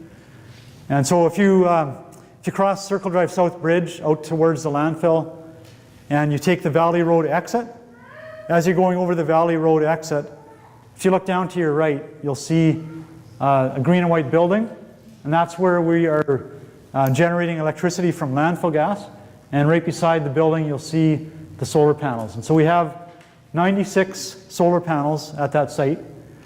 The Saskatchewan Polytechnic owns these 2 trackers, and we're working with students there at Polytechnic to analyze the data that's coming off those trackers. And so what a tracker is, as Kelly mentioned earlier, the trackers will follow the sun's position throughout the day and generate more power by doing that. So you generate the most power when the solar panels are perpendicular to the sun. And these will track in 2 ways. So they'll adjust vertically to match the latitudinal position, and then they'll adjust horizontally to follow the sun throughout the day. One of them, though, we've locked in at a 45-degree vertical angle just to see the difference in those two different ways of controlling them. And then these 80 panels here are owned 50% by the Solar Cooperative and 50% by the City of Saskatoon. And we have 40 panels that are fixed at a 45-degree angle, and they can't be moved, and 40 panels that are adjustable seasonally. And so you can see these are at 45 degrees. These right now, when this picture was taken, were set at 30 degrees, and these at 60 degrees. Well, we actually changed them all together throughout the year. So in the summer, they would be at the 30-degree angle. In the spring and fall, they'd be at 45 degrees, and then in the winter, they would be at 60 degrees to try to maximize the production. And we've been collecting data. This site came onto the grid in 2016, late 2016. And so we've been tracking the data since then. We have production data for every 15-minute period throughout 2017.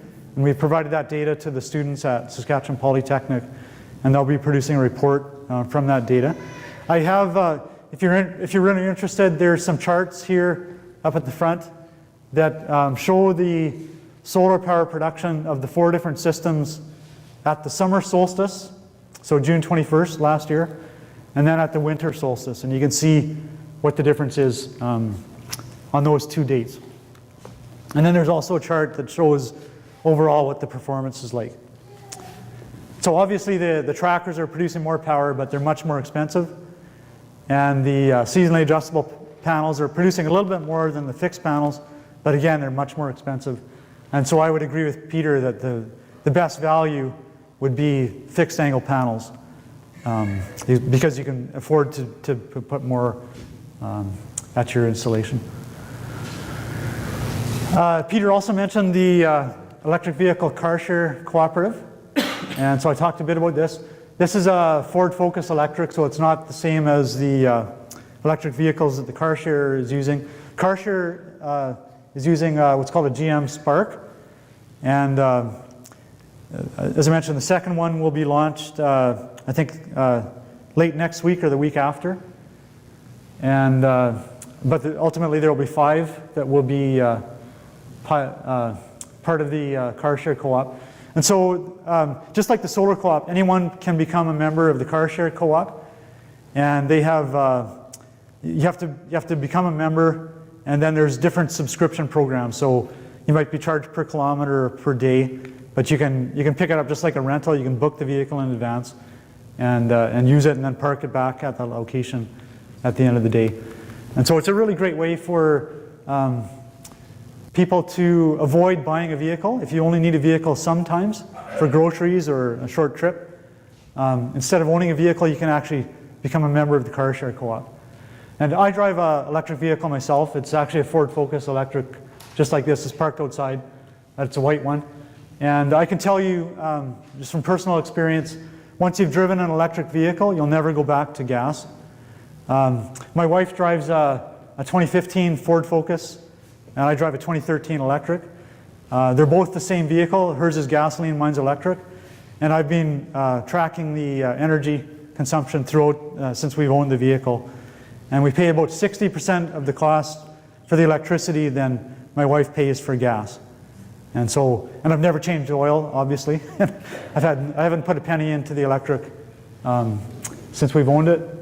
And so it's much better from an economical standpoint. I bought it used.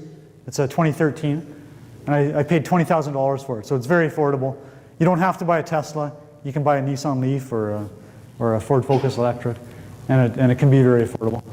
And so part of the city meeting the greenhouse gas targets, really there's only one way to do it, and that is electrify everything you can and power it from renewable energy. And so this means electric vehicles, electric furnaces, electric water heaters, and so that's really the only way we can get off fossil fuels completely. And then on the bottom, this is a partnership that we've entered into with the Saskatoon Tribal Council, and we're proposing to build a hydropower plant at the Weir in Saskatoon. And so this is a picture of what that could look like. That's the hydropower station right there. So what we're proposing to do at the Weir currently is about 3 meters high, and we're proposing to add another 1.4 meters to the height of the Weir. That would mean about a 1 meter water level increase through Saskatoon, because right now there's about 16 inches of water on average flowing over the Weir, and that's about 0.4 meters. So if we built this hydropower station, you wouldn't see that large waterfall over the Weir any longer, and it would be going through the hydropower station. So by doing that, we could produce enough power for about a 6 megawatt hydropower station, and that would be enough power for about 3,500 homes in Saskatoon per year. And there's also a local community group that wants to do a whitewater park, and so that's a picture of what that could look like as well. So you could actually do whitewater rafting and kayaking right here in Saskatoon if that was built. The pelicans still be happy? And the pelicans you would still see right beside them. The pelicans are there to eat fish. They're not afraid of people. And so there would still be a lot of fish at that site. So just a few pictures of some of the projects that we've done. It's really interesting when we partnered with the Saskatoon Tribal Council. Before we started to work together, anyone who's ever worked with a First Nation community, before you start to do work, you participate in celebrations together. And so this is all about building relationship before you start to work together, so that you have mutual trust and respect. And we participated in, there's our mayor and some of our city councilors. We participated in a sweat ceremony with the tribal council, which was a really incredible experience. And then a water ceremony as well down by the river. So this is a picture of the water ceremony that we participated. Members of the tribal council on this side and the city of Saskatoon over here. Peter showed this picture of the partnership with the solar co-op at our solar power demonstration site, as well as the Saskatchewan Polytechnic. I also wanted to show a few slides of other projects that we've been working on. So this is inside the power plant at our landfill gas power generation facility. And so there's more information on our website about how this works. But if you're really interested, there's about 5 million tons of garbage out at the garbage dump, or the landfill.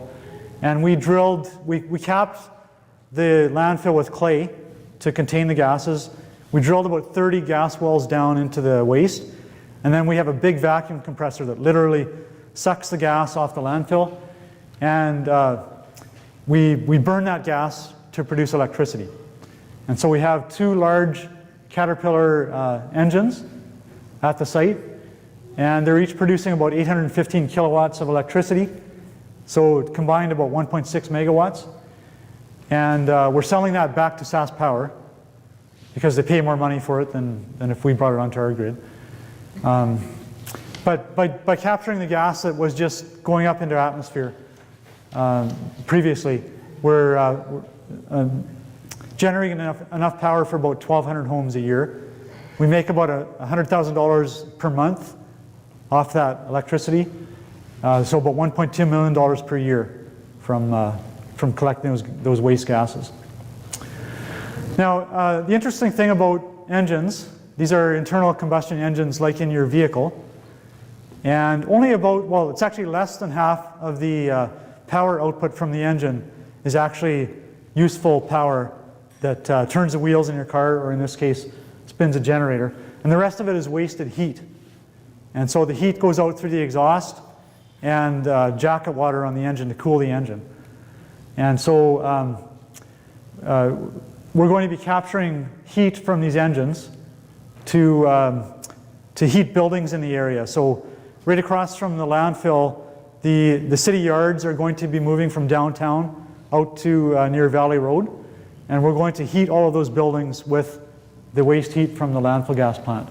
And so these are what are called combined heat and power engines. And it's hard to see in the picture here, but there's a large green boiler right behind there. And there's one over here. And so the exhaust would actually flow through those boilers, and we would use that to generate heat for those buildings and then circulate it out to the buildings. And then the jacket water will have heat exchangers here that rather than running radiators, will be capturing heat from those heat exchangers and having a district energy facility in that area. So this is what a combined heat and power engine looks like. The city's done projects like this already at 2 of the pools. So the Lakewood Civic Center out in Lakeview has a combined heat and power engine that's running out behind the building. So on the east side of the building, you notice a large trailer. Inside that is a combined heat and power engine. They're using the waste heat there to heat pool water, and the electricity heat powers the building. They've also done that at the Shaw Center. And so at the Lakewood Civic Center, they're providing about 50% of their power from the combined heat and power unit. It costs $600,000, and they're saving about $31,000 a year. So it's about a 20-year payback. And then at the Shaw Center, they have a larger one, but it's only providing about a third of the electricity for the building.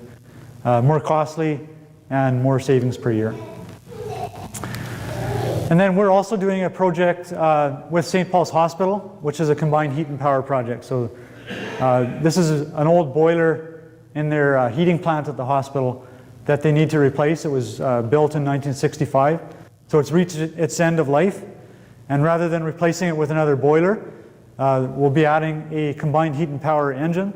And they'll be taking heat off the engine to use in the hospital, and we'll be taking the electricity out onto our grid. So that's just a snapshot. I don't know if we have any time for questions, Patrick. I think we have spent our time. We've invested our time. What we will do is we'll invite people who have specific questions for Kevin to approach him after we close. We'll invite Chris Ford to just offer a brief closing at this time. And Peter's still here, and Kelly is here as well. If you have additional questions for them on how this works from their perspective. There's also somebody who is here or was here as an installer, right? And if you could stand, just so people could recognize him. If you have specific questions on what installation might look like in a home or a property, please consult with him.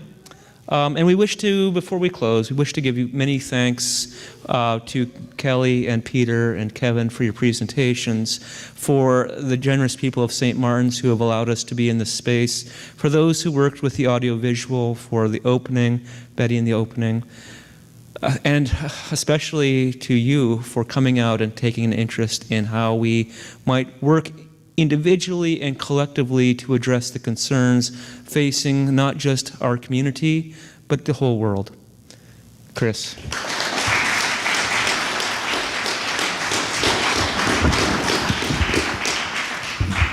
So I just have a 2-minute exercise.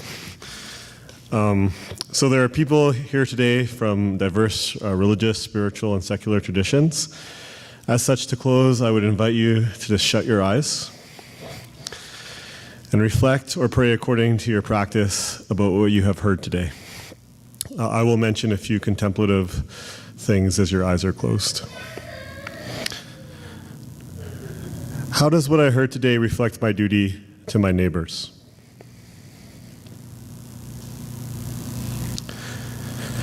How does what I heard today reflect my duties to future generations?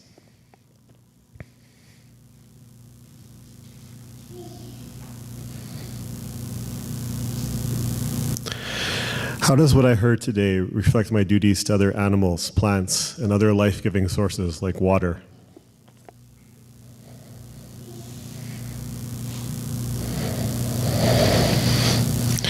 And finally, consider the concept of witness, coming to embody the values you would like to see active in the world. How can you contribute to making Saskatoon and Saskatchewan shine in this regard? Again, thank you, everyone. Thanks to our presenters. Thanks to St. Martin's for their hospitality. Thanks to you for coming. Go in peace.